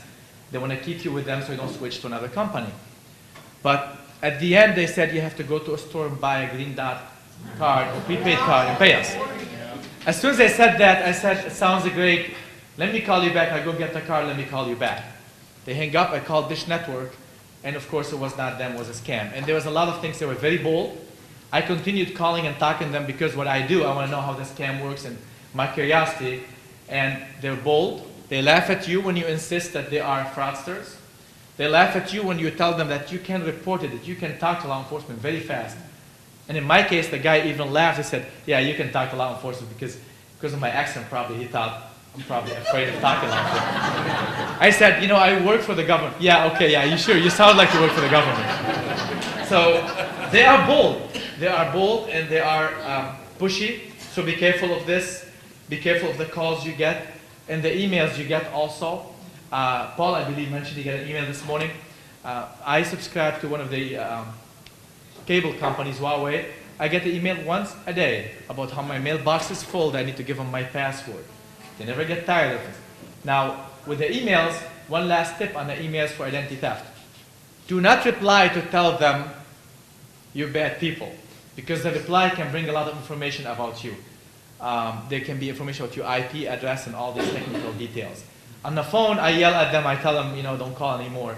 But on the internet, I do not reply back, because the reply can give information. I'm going to pass it along to my colleagues here, just have a couple of the questions I'm able to answer here. They came in earlier. And see, I need my glasses now for everything. And I thought you guys were right. The court switched from font 12 to font 14 recently. I was very happy. I said maybe by age 60-something for me, it'll be at font 16. Will the federal government ever change our ID from Social Security number to something else? And the same question was about Medicare. I don't believe they can right away, because you want to have a unique identification when you get your Social Security benefits. That's the idea. What they're moving away from, though, is putting the stuff on your letters. I receive my parents' mail when they travel, and I take care of a lot of their bills and other things. Almost no letter now comes home with a Social Security number on it, so that's a good news. But they still need your Social Security number to pay your Social Security. But if you receive anything in the mail that has this, call the office, say, don't send me any more mail. Another thing, another tip, sorry, I forget to mention, is your bank statements. Ask them to stop sending them to you if you don't need them, if you can go online. There's no need for that paper to travel everywhere with all your information on it. I canceled paper statement for me, for my parents, for everything. We go online to check our accounts. We don't need that paper traveling around. The other questions we got was about free credit reports. Somebody tried to get it by phone, and then they're not satisfied. I never tried the phone. I'm going to try the phone number you gave us to see if it's a scam or not. But it is the best way to get them is online, again, because when you give information online, it's encrypted. I'm going to stop here and pass it along to one of my colleagues here, Brian, and to talk about more details. I'm going to jump in real quick and ask Brian to explain, doesn't Secret Service guard the president? Why are you involved in identity theft cases? Good morning, everybody. I'm Brian Probin. I'm a special agent for the Secret Service. I know you're probably all looking at me. This guy even out of high school. I actually, when I first transferred up to Detroit, somebody filed a police impersonator report on me because they thought I was one of the local high school students playing a prank on them. I've been with the Secret Service for 8 years. I started down in Washington, D.C. I did 4 years in Washington, D.C. and I transferred up to our Detroit office about 4 years ago. I actually grew up in Farmington, so it's good to be home. And I've been working on the financial crimes for the past 3 or 4 years. I'm actually part of our Southeast Michigan Financial Crimes Task Force, which is housed by Novi Police Department. And it's a collection of state, local, federal agencies, mostly based in Oakland County. And our focus is to go after the organized groups that are perpetrating these sorts of crimes. A lot of times if you had your accounts compromised or your identity compromised, the local police department is capable of handling that and getting it resolved for you. But our focus on this task force is to pool our resources for the multi-jurisdictional cases, or in some cases the cases that travel all across the country. We have cases where the suspects are based in Detroit, but they'll travel to all sorts of different states with your identity, using your credit card numbers in Florida, in Nevada, in California, and so our goal is to try to combat some of those organized rings. And as Aaron said, people say, well, why does Secret Service do that? I thought you guys just protect the president. And we do, and that's our primary mission. But we were actually founded in 1865 to combat counterfeit currency. And at the time, counterfeit currency was so rampant that it was destroying the economy. So ironically, one of the last things President Lincoln did was sign the Secret Service into existence, and he actually signed the bill, or signed us into existence on the day he was assassinated. We did not protect presidents or high-level dignitaries until after 1901, when President McKinley was assassinated. And we really didn't do it full-time like you see now until later in the 1900s. Our focus has always been on economic crimes, whether it's counterfeiting or it's branched into credit card fraud, identity theft, things like that. and we still maintain that caseload today. And you know, what we've seen recently is that there's kind of been an explosion of identity theft crimes, and those are often tied to other crimes. You know, the identity theft is a problem in and of itself, but these suspects are using your identities to then go out and commit credit card fraud or mortgage fraud or any sort of fraud you can think of. And there's a couple explanations for that. One, you can research these schemes easily. You can find them in books. You can find them on the internet. You can see them in the news. And they're relatively simple. You know, as I'm sure you've heard throughout the course of the day, a lot of these schemes are not that complex. They're not that sophisticated. A lot of this information is out there for sale. You can buy it over the internet if you know where to look. A lot of people, you know, have jobs that they're not satisfied with, or they don't feel they're being treated fairly. Somebody comes along and says, hey, I'll throw you X amount of dollars a week if you can feed me some people's names or identities through your company. And people will use their legitimate employment and make money on the side giving out people's identities. The businesses often don't know because it's all done, you know, by a person who has access to their systems. And then all of a sudden, all these identities start showing up stolen, and unless there's a coordinated effort to figure out who's doing it and where it's coming from, it's very hard to trace. You know? The other thing is that a lot of the equipment that's needed to do these schemes is readily available, or there's legitimate business uses for it. Let's take a credit card skimmer, for example. It's small, it's about this big, it can fit in your pocket. And you can buy them for anybody that might own a small business, might be trying to start a restaurant, might even have let's say you have a stand at a farmer's market and you just want to take people's credit cards instead of cash. You can buy these things for legitimate business purposes, and nothing's going to be flagged as, why is this person buying a skimming device?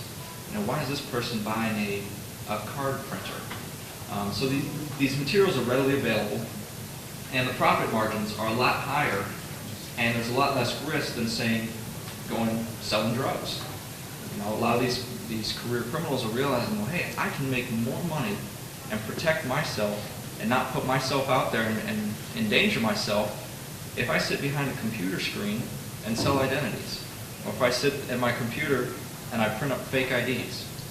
You can make more money and have less risk. The other thing that we find is that businesses are oftentimes willing to accept a reasonable amount of loss. If you report your credit card stolen or your credit card compromised, the bank is generally not going to hold you liable for that money, for that loss, unless there's some sort of gross negligence on your part. So a lot of times the victim says, well, my card got compromised, but I got reimbursed the money, or I didn't have to pay out the money, I got a new card, so okay. And as Mr. Mahmood said, the best thing you can do is keep after it. Even if you get reimbursed, say, hey, this happened to me. This is where it was. This is where I think my card was compromised. Because there might be 10 other people reporting that same thing.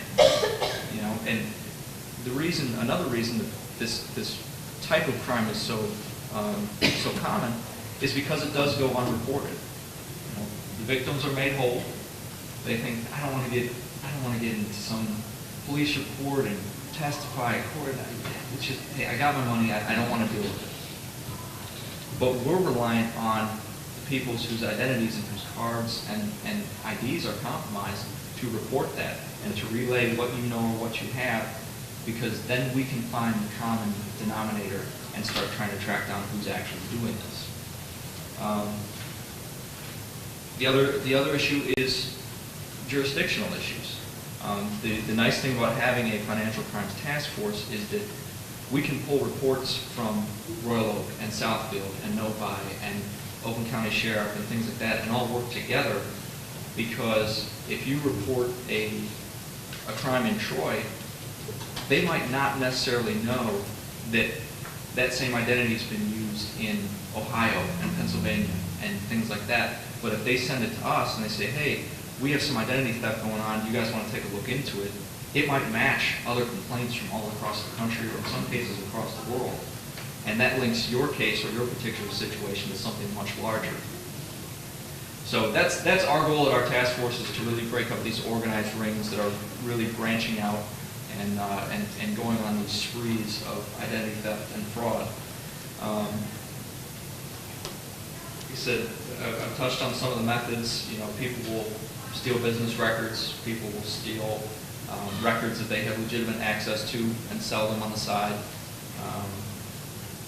You know, on the more serious end, as I said, it's linked to other crimes. So if somebody compromises your bank account, it might not be the end of the world. You know, you're probably going to get reimbursed that money. But if they take your information and then open up a mortgage account, or try to get a line of credit for a car, or things like that, all of a sudden you're left trying to repair your credit, repair your financial reputation, and that gets pretty murky. That's not an easy process. There are some resources out there. The Federal Trade Commission maintains a database of identity theft complaints. So if anything like that happens to you, you can report it to the Federal Trade Commission. They'll provide resources and different kinds of advice for anyone who's been a victim of this. The other a website that I'll give you is www.consumer.gov/ID theft. Consumer.gov/ID theft.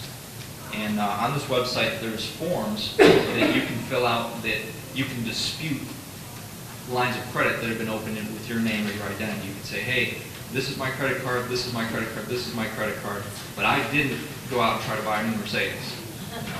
That wasn't me. So you can fill out a form, and you can send these forms to the credit bureaus, to the credit agencies, and their aim is basically to distinguish your real credit history and your real credit score from what somebody else has done in your name. And that helps you to at least have it on record if you go to apply for a new job, if you do go to apply for a new mortgage, or if you do apply for a new car. At least there's a record of, hey, if we pull this person's credit report and it's, you know, it just doesn't look right, there's an explanation to why that doesn't look right, and it's first step to getting your financial reputation back on track. As far as protecting yourself, the best thing I can recommend is just to be proactive. Monitor your credit reports. You can get a credit report every single year for free. Monitor those. Make sure you don't see anything that you don't recognize. Because again, with these crimes, you might not know if somebody opens up a mortgage using your ID until you go to apply for a mortgage yourself, or you try to pay off a loan. You might not even know. But if you're constantly monitoring your own reports, your own accounts, you're more likely to catch it right off the bat and to be able to relay the information to law enforcement authorities, or to start getting it resolved for yourself. As others have touched on, keep strong passwords. You know, have your phone password protected, your computer's password protected, your bank account information password protected. Somebody during one of the breaks asked me about shredding documents, and you know how we felt about turning your documents over to be shredded versus doing it yourself. For me personally, and this is not, you know, the Secret Service standpoint on this, but just for me personally, it's worth the money to go out and buy a personal shredder. You can probably get one for $25, $30. You know, it takes the risk out of turning over boxes and boxes and boxes, years and years worth of your documents and your life, because maybe 99 out of 100 of those boxes gets destroyed and gets where it's supposed to be. But if you have that wrong person on the wrong day that decides, you know what, I'm going to take one of these for myself, you don't want that to be you. You don't want that to be your box that didn't get to the shredder. So I would recommend get a shredder, shred your documents yourself, and I'm sure there'll be some more questions, but I'll pass it on to our next panelist. Can I take that?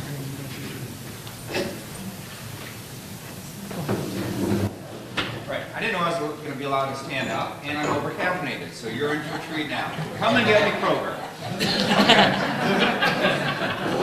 I am never going to be allowed to go through an express line again in Kroger. A couple of things.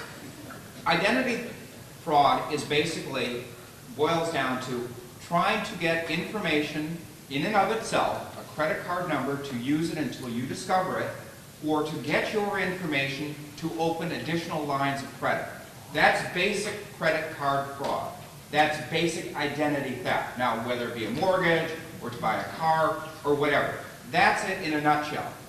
So, there are two basic ways to get information. One is to get information in and of itself, such as dumpster diving. Everyone know what dumpster diving is? Okay. Dumpster diving is the reason you shred your documents? Okay. I have a neighbor. She is a lovely human being. She is the most trusting human being. We put our garbage out for Monday pickup. She puts her garbage out Sunday night. Sunday night, a little car drives by, and someone's going into each and every one of our garbage cans and throwing something in. And Mary, if you're watching, I'm sorry, but she says, isn't this tragic? These poor people, they're looking for food to eat. Mary, they're not looking for food to eat. They're looking for your credit card information. Do you have a shredder? And if not, you better get one. Okay? Absolutely. A couple things. You're going to walk out of here, and Office Max is going to love us, because everyone's going to buy a shredder, everyone's going to pass protect their phone, and everyone is going to pass protect their computer. Right? Okay, good. Number one. Two, there are a number of ways to get your information. One is you hand your credit card over to someone, and they double scan it, or they write the number down. Everyone know what a double scan is? Okay, that's where you hand your credit card to your waitress or waiter, and they go back into that secret little cubicle, and they disappear. And they attach a cube to their iPhone. Everyone know what a cube is? You can buy it at Starbucks. And it's a scan device that captures your credit card information. One scan for her, one scan for the company, and they're off. Okay? They have now captured your information. The best way to protect yourself is know how to access your credit information online. So you can go home that night, and if you have a double scan, you can dispute it. Okay? Ways to protect yourself. Being on the internet is not as scary as you think it is. It is not the enemy that media has made it out to be. It can be your friend. It's just got to be used safely. The other thing is, if you're going to throw away personal documents, make sure they're shredded. There is a lot of personal information in there that someone can create a fictitious ID for you. Okay? Those are the more active, the more common ways. Everyone know what shoulder surfing is? Yes. Okay. Shoulder surfing is one of the most insidious things that have come around lately. These things are great for shoulder surfing. You're standing in your Target line with your credit card to pay your little check, and you got someone, and they obviously are texting, right? They are not texting. They are capturing your personal information on their camera. And they're downloading the information. They're enlarging. The resolution on these cameras is phenomenal. So they suddenly have your personal information. So, if you are standing in Target and you are taking out your credit card and you're going to swipe it, you turn to the little 16-year-old kid behind you and said, "Give me my space, please." Okay? Absolutely. It's a way of protecting yourself. You watch when that person is scanning your card. Make sure they're not double scanning it. Okay. Everyone knows how valuable credit card information is, right? All right. Do you have an Easy Pass credit card? Take out your credit card right now.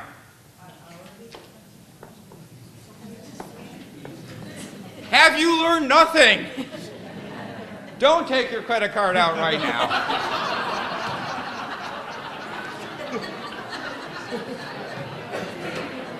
Okay. I told you, once you get me caffeinated, you're in trouble. Okay, an Easy Pass credit card is a device that is actually, it's an electronic beep that is constantly being put out by your credit card. And it is constantly emitting your number. And there are a number of ways. This started originally with gas companies, and then it went on to credit cards. So you could just drive by the gas pump really fast and wave it, and suddenly your gas is paid for, right? Right. Okay. Credit card companies have also done this as well. The problem with that is it is easy to capture that information. With a few $100s and an iPad, you can capture that information by walking down the street. So if your credit card is constantly admitting this information, you've got to take active steps to make sure that you're not telegraphing who you are and what your credit card number is. Number one, call your credit card company and say, I don't want this. Give me a new card. 9 times out of 10, they will do that. Number two, if you do find it convenient and you want to use it, simple protective things you can do. Buy yourself an aluminum cased device, such as this, to put your credit cards in. It helps block the admission of the data. Okay. Those are active ways that people are out there trying to get your credit card information or personal information. And sometimes that's good enough in and of itself. They're going to use your credit card until you notice, and you can go back. Some of the more insidious ways, though, is something called phishing. Everyone know what it means to fish? That's where you throw bait out there, you hope someone bites on it, and comes back with it. Oh, one more thing before we move on to phishing. If you are going to go to Starbucks, Caribou, Pete's, to have your cup of coffee, access your emails, do yourself a favor. Do not access your personal information on these public Wi-Fi or quasi-public Wi-Fi websites. Because one of the big scams out there, and has been out there for a long time, is people will be sitting in a car in a parking lot with equipment that is going to admit a fake Wi-Fi website that looks like it's the real Starbucks one. So when you log on to it, it starts capturing your personal information, such as your email address, your passwords, your credit card, your bank account, your password again. So be careful. Do yourself a favor. If you're going to use Starbucks website, do it for things like reading email and not paying your bills. It's just another protection for you. The other thing is the idea of phishing. Phishing is the idea of throwing out bait to see if you'll bite, such as your credit card will end if you don't respond. Give us your card number. They should already have your card number. Right. They're the credit card company. They should know your own number. Yeah. Or the eBay scam. Oh, by the way, we're changing our security protocols with eBay. Please give us your email address and your password. The reason they want that is because they want access to your eBay account, because you're probably paying with PayPal, right? So that's another thing you've got to worry about. It's bait that's being thrown out there, and it can be very convincing. I was absolutely certain for a long period of time that the director of the FBI really did want me to invest in a lotto in Africa. He personally assured me that it was okay. Spelling errors and all, he personally assured me it was okay. Okay, the problem with a lot of these emails that you're getting right now is they look legitimate. There is a lot of software out there that allows for easily creating something that looks like it's coming from Citibank. I was at a recent presentation, and we were talking about this very issue, and someone said, you know, it always looks fake. And I said, you give me 10 minutes, a laptop, and Wi-Fi access, and I will create something that I could almost guarantee that I could get someone to respond to. And we did it. The other idea is that people think that, you know what, I'm going to be safe. I don't use the internet. How many of you think you're off the grid? One person? You give me 10 minutes, Wi-Fi access, I will find out more about you, and it will scare you. For example, I gave this tip to Rebecca not that long ago when we were investigating a case. If you live in Rochester Hills, hi folks in Rochester Hills, they have a website for their taxes. You type in a street address, it will tell you who the owner is, when they last quitclaimed the information, the value of the house, whether you've paid your water bill or not, and if you have any outstanding debt against your loan. And that is a publicly accessible address. You give me your cell phone number, I will be able to find out who your carrier is. I will find out when the last time you paid your bill. You give me your name, I will give you an aerial photograph of your house. So you've got to take proactive measures to protect yourself. Okay, one last thing and then I'll sit down. How many of you use social media? Facebook, LinkedIn? Okay. Only a smattering of hands. How many of your family members do? Should be about every hand up, statistically. Do yourself a favor. Talk, if you're not using it, talk to your family. Tell them to stop telling the world what they're doing. This is a gold mine of information. I am absolutely amazed. I know when my neighbors are going on vacation through social media. And this is a little far afield of identity theft, but it's the same concept. If you are using social media, be cautious as to who you're providing very personal information about. Look at the settings. It's another way of protecting yourself because it is amazing the information that goes out about you through social media websites and things like that. And that information can be used to get a credit card, to get a mortgage, to get a car loan. You can be scammed through social media just as much as you can through anything else. So be cautious about how you are using this information, these services. Thank you.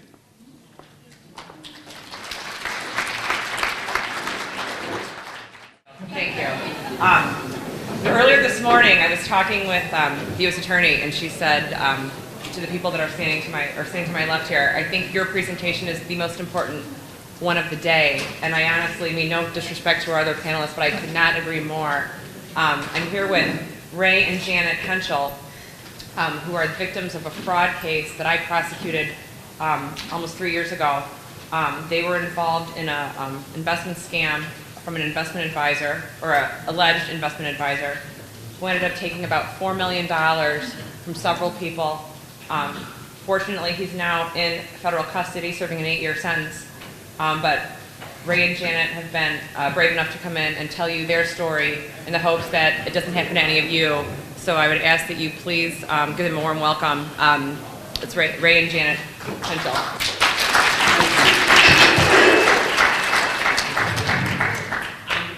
I thought we'd just get started here. I'm going to do it a little differently, but I'm just going to ask Ray to please explain how it is that he ended up meeting this defendant, whose name is Keith Epstein.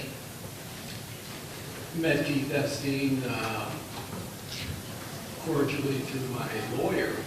We were drawing up trust agreements, and our lawyer asked us, would you be interested in a financial planner? This was back in the late 80s when financial planners were just starting to come into precedent. And I was lazy, not interested in stocks and bonds and stuff like that, so I said, sure, I'd love to have somebody manage my portfolio. And my story is a short story that took place over 15 years. And he took control of my stocks and bonds. And if you remember back in the late 80s and early 90s, the stock market just went nuts. And I doubled and tripled my portfolio. He was so excited because he was making money in spite of himself. He didn't have to be an expert or anything. Anybody could have made money in the stock market at that time. And I found out afterwards that this went on for 6 years. And then the fraud started. Ray, so it sounds like in the beginning, he was really investing your money, and you had some success in investing with him. Yes, that's what built the trust. Here I am, I'm double, triple my portfolio. Everything is good, and so after, like I say, after about 6 years, I found out afterwards that he started forging my signature, withdrawing funds unbeknownst to me. And this went on for probably another 4 to 5 years. And then one morning, one of our friends who I had recommended him to told me, "You better check your balances. The money is not there." So I checked, and a substantial amount of money was not there. Now, the cruel thing about this is that the investment company that he did business with, this huge investment company, knew that he was defrauding his customers. And it was just unbelievable that that could happen.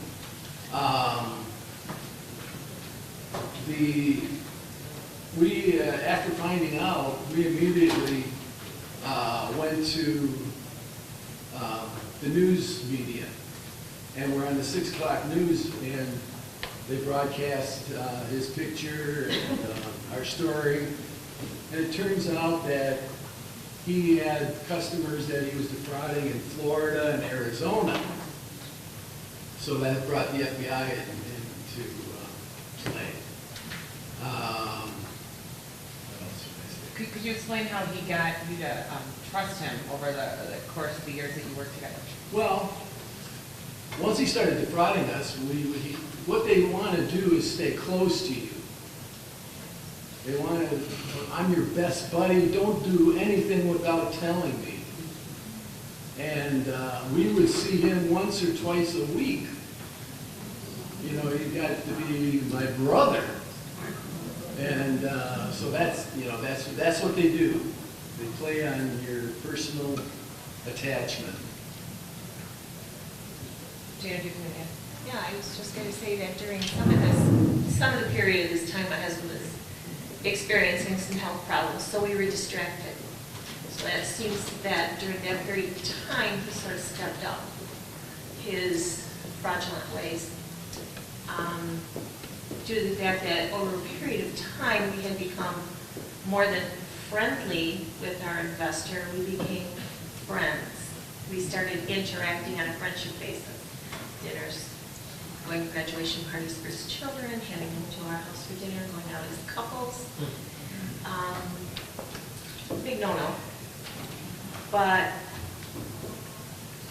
during that period of time, like I said, he began to step in. He would bring papers over for us to sign, like say, maybe a legitimate paper to move a specific amount of money from one account to another.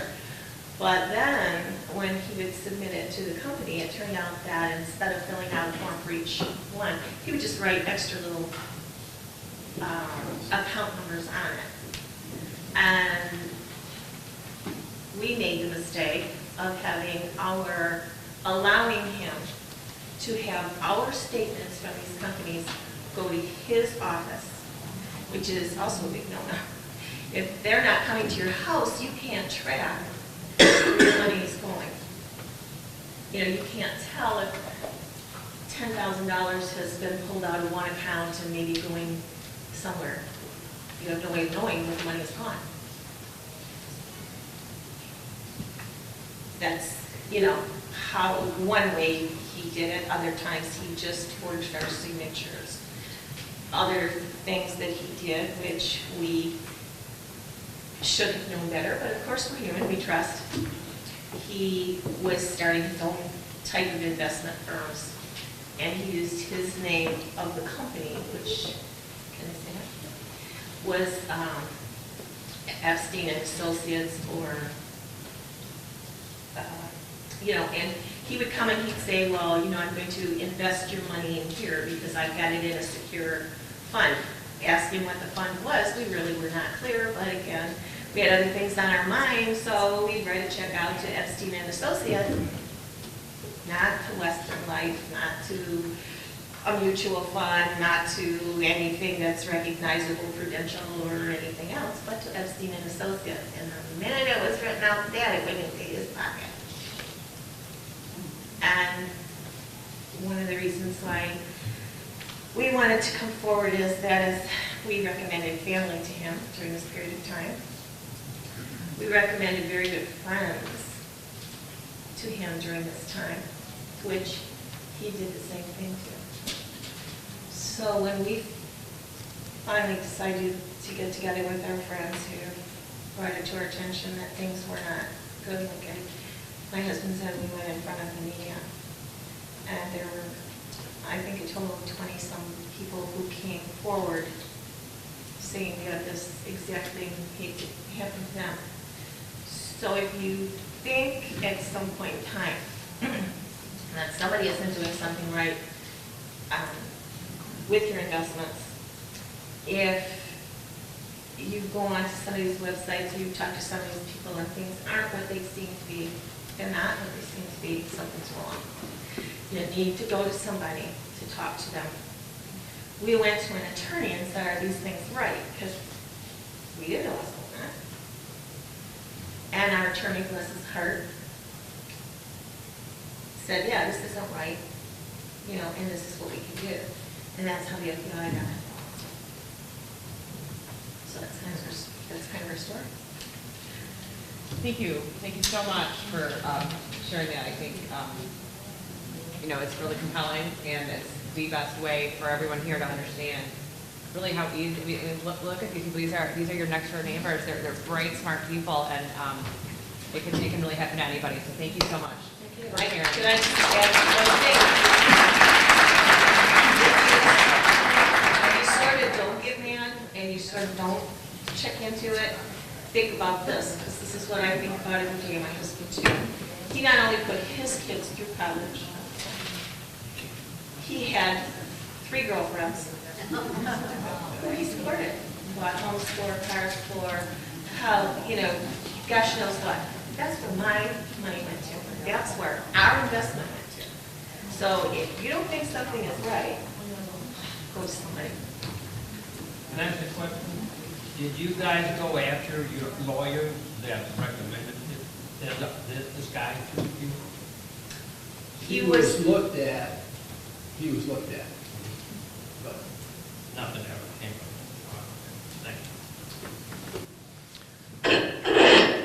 Well, I want to thank Janet and Ray on behalf of the U.S. Attorney's Office and everyone here for their courage to come forward. As we said earlier, sometimes victims themselves, strangely enough, feel embarrassed or feel shame or foolish that they were victims of a crime. You should never feel that way. It's Crime Victims Week. We are here to make sure you are supported, protected, and empowered.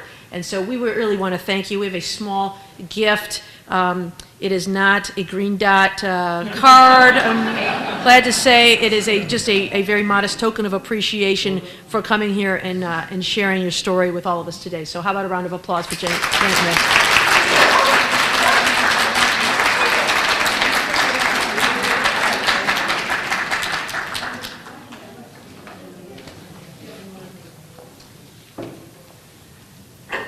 Okay, we are moving on now to the very last segment before we start Q&A. This is the Protect Yourself segment, and I guess we've heard quite a lot about how to do that this morning, but we're going to have 2 more speakers.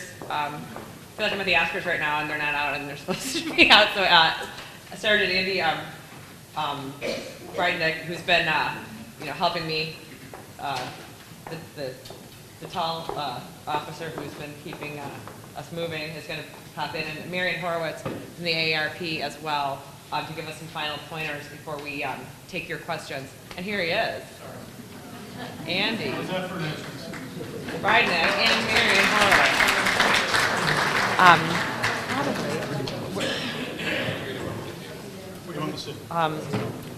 Wherever you can hear it. Paper.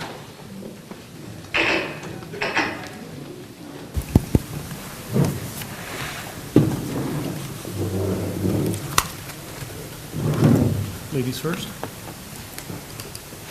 I'm from ARP. I'm 65. I need my glasses. I'd like to digress a little bit and add a short, another victim story, if I may, because this is what speaks to people, and this happened in my family. But please let's make this Las Vegas. What happens in Vegas stays in Vegas, okay? So when you walk out the room, this happened to a dear, dear friend related by marriage. 2 years ago when he was 84 years old, can you all hear me? 2 years ago when he was 84 years old, he'd already been having a little bit of forgetfulness, brilliant retired research scientist. He got a letter, supposedly from the Department of the Treasury Financial Management Services, telling him that he owed the Department of Health and Human Services Centers for Medicare and Medicaid Services $10,436, and that collection action and additional charges would occur unless he paid within 10 days. He did not respond. His daughter's a lawyer, right? Total protection, right? Your daughter's a lawyer. Then, 3 weeks later, he got a phone call from an extraordinarily nice, this is the key word, nice, pleasant, helpful woman representing the CBE Group, a collection agency. She tells him that he's going to receive a letter from the collection agency reiterating that he owes this money. 3 days later, he got a letter telling him his account had been referred to the CBE Group by the U.S. Treasury Department, asking for payment that had now gone up since he hadn't paid it within 10 days. It was now basically $10,500. Written notification within 30 days of the notice that he disputes the validity of the debt would cause the collection agency to send him verification of the debt or a copy of a judgment.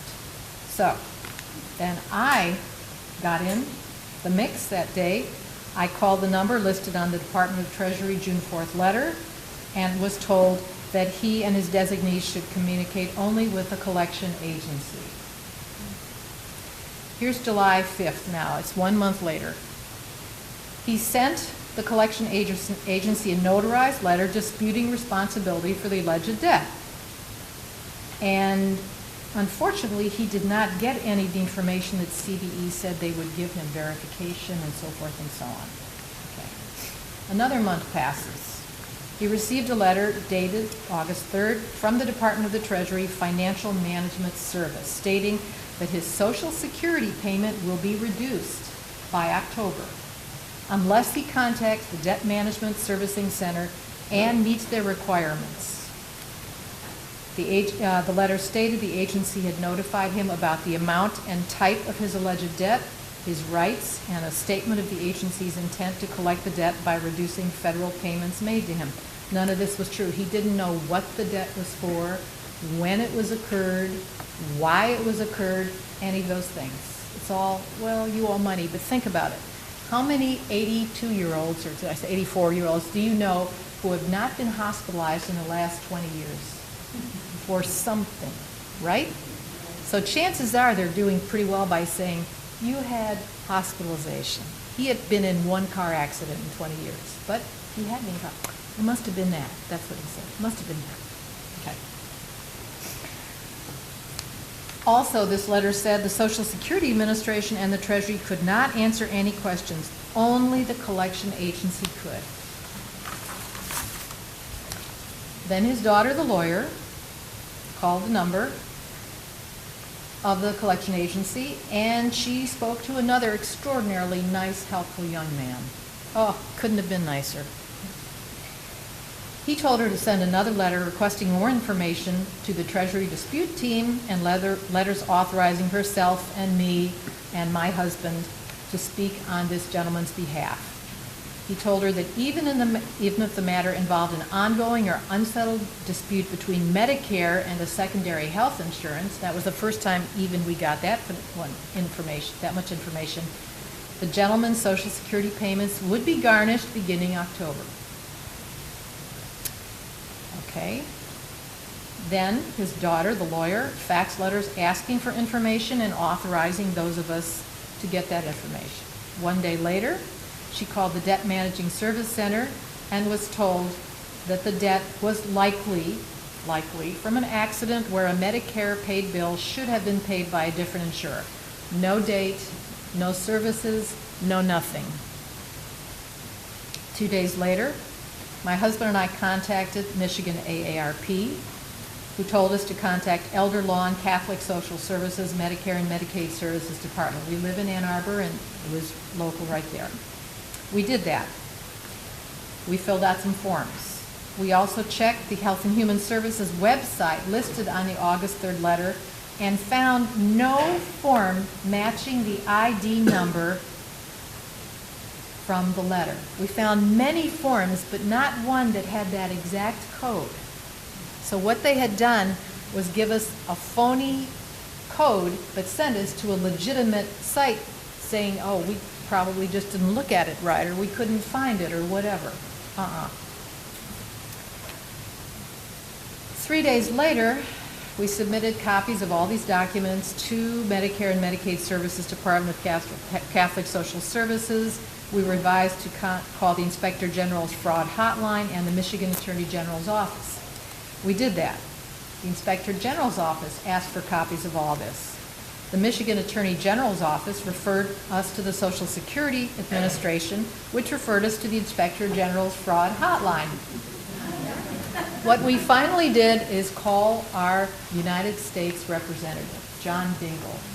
He has a person listed full-time to do that, and guess what? 1 week later, we got a call, also from a very nice person from Representative Dingell's office, who said, we've made our inquiries, and they say they've made a mistake. And that was the end of it. So the advice is, keep calling, keep asking, keep calling, keep asking, and use your government representatives. That's what they're there for. Because otherwise, I mean, in the meantime, this gentleman was getting pretty panicky. What? My Social Security is going to be reduced. By this time, I owe $11,000. It was very slick. It was very slick. Was it a mistake or was it fraud? We'll never know, but I have a feeling it was a little bit of both. What I've found, can you hear me in the back? How about now? What I've found teaching, presenting on senior fraud for many years is that the scams will change as times change. There's some basic to all frauds that will be try to be scammed and placed upon you. The key is, how do you stay ahead of it? And I can give you many different tips, but I'd like to keep things very simple. So if you write down SSS, that's a great way to start. The first one is secure, second one is to shred, and the last is to stop communication. First of all, securing your stuff. Easy said, not as easy to do. It was mentioned earlier about going to a restaurant with your credit card and giving it to a waitress. There's other ways to make this transaction work.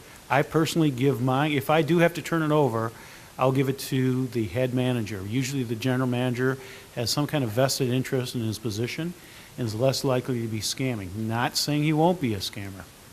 However, I feel more secure with that, and I've never had a problem doing things like that. I could go on for an hour talking about how to secure your stuff. The main thing is your information that has personal information at home, old mortgage statements from 1970, you probably don't need them anymore. And that goes to the next one, which is shredding. So if you're not going to secure it and you don't need it anymore, please shred your documents.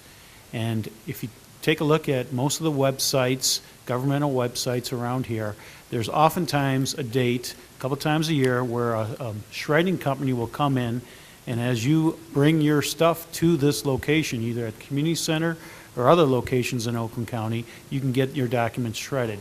I would recommend not wearing a tie on that particular day, though. The other thing is, a big one too, is stopping communication. That's where I could show you all the studies that show where seniors are frauded is because how they interpret, how they handle information that's given to them on a quick basis, either on the phone or in person at door to door or on email. And the biggest thing I can tell you is please stop. Try to get a hold of somebody that you can trust. Unfortunately, some of the people that you trust are also the ones that are trying to fraud you. And even more unfortunate, some of those people are family members that, and we run across in the Troy Police Department, that some family members are defrauding their loved ones, their so-called loved ones. How can you prevent that? Well, there's plenty of other phone calls you can make to find out to stop your communication with whoever may be there, either on the phone or coming to your front door. Call us, the police department, call the Better Business Bureau. There's plenty of numbers out there to take a pause, and sometimes that's all it takes, is to stop the communication, to figure out, is in fact this a fraud or not? No matter how good it looks, please call somebody else. Never make the decision on your own. We get calls all the time. And fortunately, most of the calls are before that person's been defrauded. And we get the information. You heard the ones today, the IRS scams, the law enforcement calling up supposedly to say that you missed jury duty. Those type of scams go on all the time. So the biggest thing is secure your stuff, shred your old stuff, your information, and also stop the communication. It's hard, especially when they come to your front door. Most people want to open the door to people that are coming to the door. And this time of year, we see more and more front door type scams where they try to lure you out of the house while an accomplice gets into the house, or they get in and try to scam you out of something, or to get work done at your house. Those are all forms of fraud too, and we see it all the time. The good thing is banks, credit unions are becoming more and more adept at identifying seniors being frauded, especially when they walk into there to get a certain amount of large cash sums to give to even caregivers, trusted caregivers. We had one this past winter where a caregiver had some other personal problems and was attempting to defraud the person they're caring for like $20,000. And it can be stopped. The key is you got to turn to somebody. And if you're not sure about the person you normally call the police. We'll be happy to talk to you and actually come out there and investigate it to the point where we can help prevent that fraud from occurring in the first place. So I think we're about at the end of our time, and we're going to question and answering at this point. Great. Correct? Great, Andy, thanks. I have a lot of questions. We have one more comment from Marion. I have at the AARP table, since I completely threw out what I was going to talk to you about, because I thought the personal story was just as important. There's a two-sided sheet of paper that has phone numbers for those of you who don't like to use the internet, and email addresses for various organizations, legitimate organizations to which you can report frauds and scams, sources to get more information, including AARP, State Health Insurance Counseling and Assistance, Coalition Against Insurance Fraud, the Do Not Call Registry, a couple of organizations that other speakers talked about. Federal Trade Commission is a good one, Anti-Phishing Working Group, and who to call if you want to check on an investment professional, a broker, an investment professional, or an investment advisor, to find out if this person is, certified and licensed. Because if anybody walks up to you and says, I am certified, I could say I'm a brain surgeon. It doesn't make me a brain surgeon, okay? It doesn't make him certified. So check on them. I need some work done, doctor. Yeah. Michigan Department of Insurance and Financial Services, the IRS. If you get a call from an IRS agent on the phone, that's a very popular scam. And the other thing, the other handout I have, I got off the internet. It's published by an organization called A Place for Mom, but it's taken from a National Council on Aging document. It lists the 10 most common senior scams, and if you do use an internet, if you do use the computer, I advise you to read the whole article.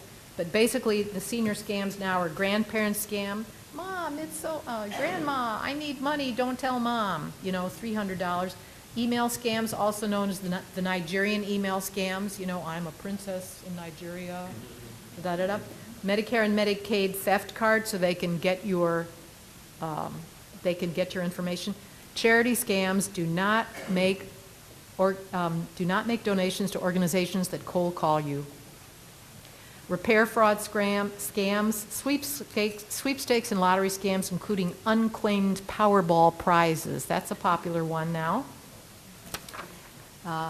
Fraudulent anti-aging products, I admit, I bought a few. They don't work, especially if they're marked miracle, secret, revolutionary, or money-back guarantees. I didn't get my money back, okay? Cemetery, funeral, and cremation scams. For instance, why do you need to buy a fancy casket if your loved one's going to be cremated? It should be something that burns easily. And counterfeit prescription meds. Up to 12% of medications imported from India are bogus. 4 things to remember are scammers are pleasant. They're very, very, I wanted to adopt these people I spoke to on the phone. They were wonderful. Isolation, loneliness, and a good heart will increase your scam risk. If you're starting to lose your memory or know someone who is, that makes the senior more vulnerable. And the National Consumer Protection Bureau produces scam alerts. Consider signing up for them. I go on there and I take their quizzes, and every day I learn something I don't know about fraud. So that's available there, as well as an actual book, Weapons of Fraud. It's being given away. Thank you. Thank you so much. As I said, we've had some great questions passed up. And I thought I just took a few in the next 10 minutes here. To anyone who's been on the panel can jump in. And with tax day coming up next week, I thought this one was especially important. Question number 1, how safe is it to file your income taxes online? And question 2 that's related, I think the IRS requires that you write your Social Security number on your check. Isn't this dangerous? Do any panelists have any thoughts about if it's safe to file your taxes online and what you should do about sending your check in? Abed. If you use well-known secured software, yes, actually the IRS prefers that you do that, and it could be much safer because of the second question. The second question says you're going to send a check in the mail with your Social Security number on it, but not just a check. Just imagine what's on that form that you send to the IRS. Everything about you, everything needed. So if ever falls in the wrong hands, you have a problem. I've been using TurboTax. I'm not plugging any software. There's a lot of software out there for the last maybe 15 years. I never had a problem. Everything goes directly to the IRS. It goes all encrypted online. So if you find some software like this or talk to your accountants too, most accountants now do the same thing too.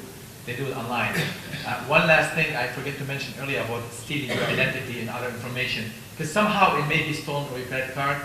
If you can, subscribe to the credit monitoring services. Your banks usually provide them. It costs my family about $10 a month. Some go all the way up to $14, $15.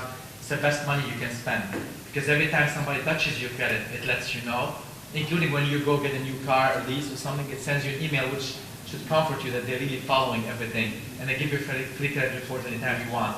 That's really worth it, because that's the only way you can keep an eye on your credit. And I bet here's a follow-up I think you'd be great to take. If you're not going to be opening any more loans or lines of credit, is there a way to tell the credit companies to stop any new loans until you actually call and request one yourself? There are 2 types of loans offers you're going to get. Some from the company you are with, the bank you're with. You can tell them simply, don't send me, I'm not going to. They will stop. The problem is the ones that are unsolicited from different companies.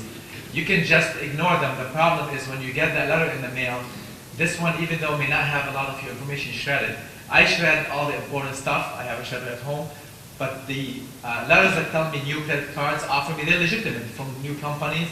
I shred them anyway, because if you throw them away, they can give the bad guy an idea that you have good credit, because typically they send them to you when you have good credit. So shred these, even if they have some information. I add them to the same thing as, same file, I add my own bank statements, which when I used to receive them. One other thing too, if you're writing a check, you do not have to put your full Social Security number on that check. Just your last 4 is usually what's required. And you don't need your address on your check either. Okay. And here's another one, and I think we all know what Abed's going to say in response to this one. Should I include my Visa account number on my check when I pay my bill through the mail? The return envelope always tells you to do this. Actually, you're supposed to, because it's going to come. But now most companies give you the coupon with some numbers locked out, so do not include, just include the same numbers on a coupon for return. I haven't paid a credit card by check for at least 5 to 6 years.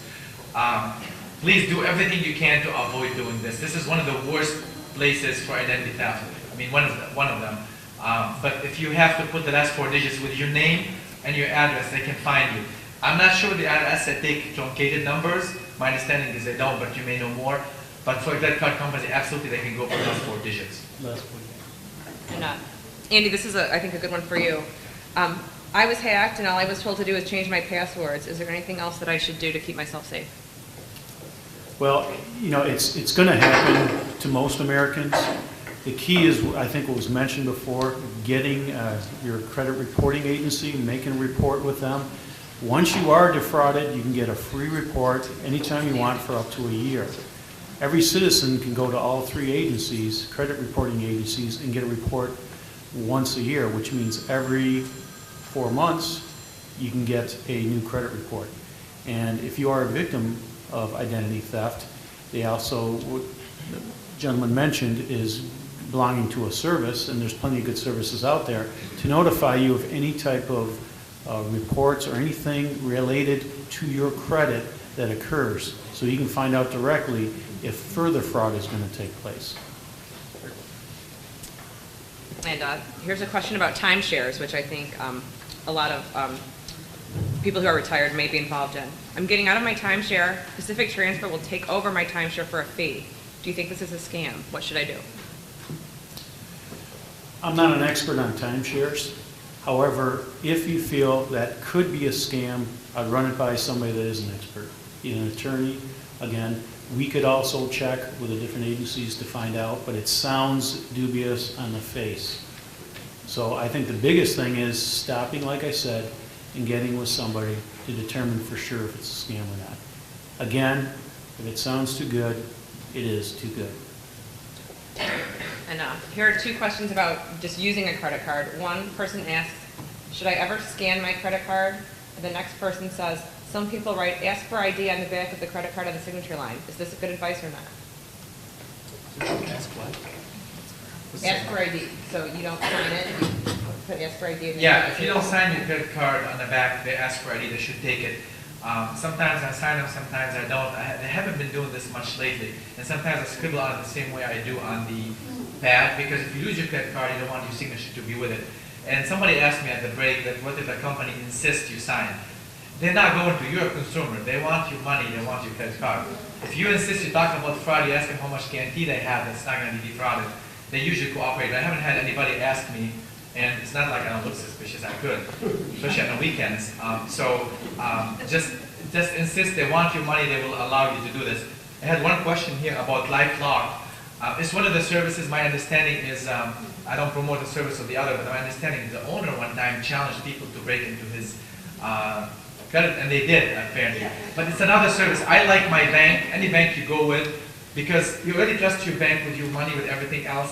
If they're going to scam you, they have the stuff. So I go with the bank, because especially if it's a large financial institution, because they will help you out. The other thing about these services, especially through the banks, they give you insurance, which means if you have a credit card fraud that's not covered by a credit card company, they cover you for that amount as well, which most cards now do cover. Like Brian said earlier, they eat up their costs because it's cheaper for them than the scandals and the other issues. Can I say something real please? Everybody says monitor your credit reports. When you get your credit reports, you need to get all 3 of them from all 3 of the agencies. If there's something on there that is not correct, there should be something on the form that will tell you how to dispute it. If you dispute that and send it to the credit company, they are required under the Fair Credit Reporting Act to pull that off while they do an investigation. So just beyond looking at it, you should follow up. The FTC has one of the best websites I've ever seen in my life. It's been around forever. It will tell you exactly what you need to do, what your rights and responsibilities are under the Fair Credit Reporting Act. So just getting your reports is just the first step. And to follow up on that, it's very important to check and also keep your own log of what you do, the letters you send, the phone calls you make.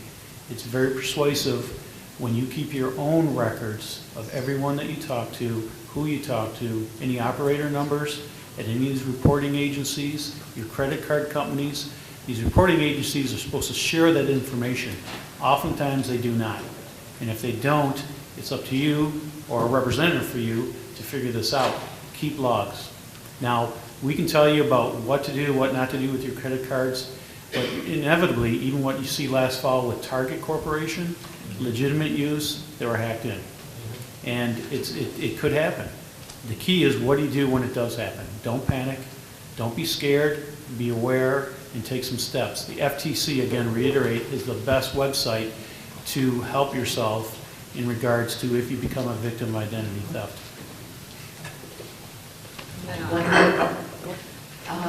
Credit card statements, whether you get them online and print them out, or if you still get them in the mail, even though it's been advised that you not, please look at those carefully. I used to be very, very trusting, thinking, I have one credit card, it keeps me out of trouble, da-da-da-da-da. But sometimes the names of the companies are different, if it's like a national or international chain. And I saw one amount for $11.40, and I thought, what is that? $11.40, okay? Next month, $11.40. Wait a minute. Turns out, it was kind of related to the anti-aging product that I thought was gonna, make me 25 again. I had inadvertently signed up for this lifetime supply of some dinky little product.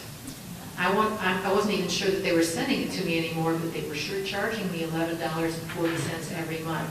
When you multiply that by a year and multiply that by, 1 million other gullible women my age, that's a lot of money. So what I did to make it easier, I simply changed my credit card.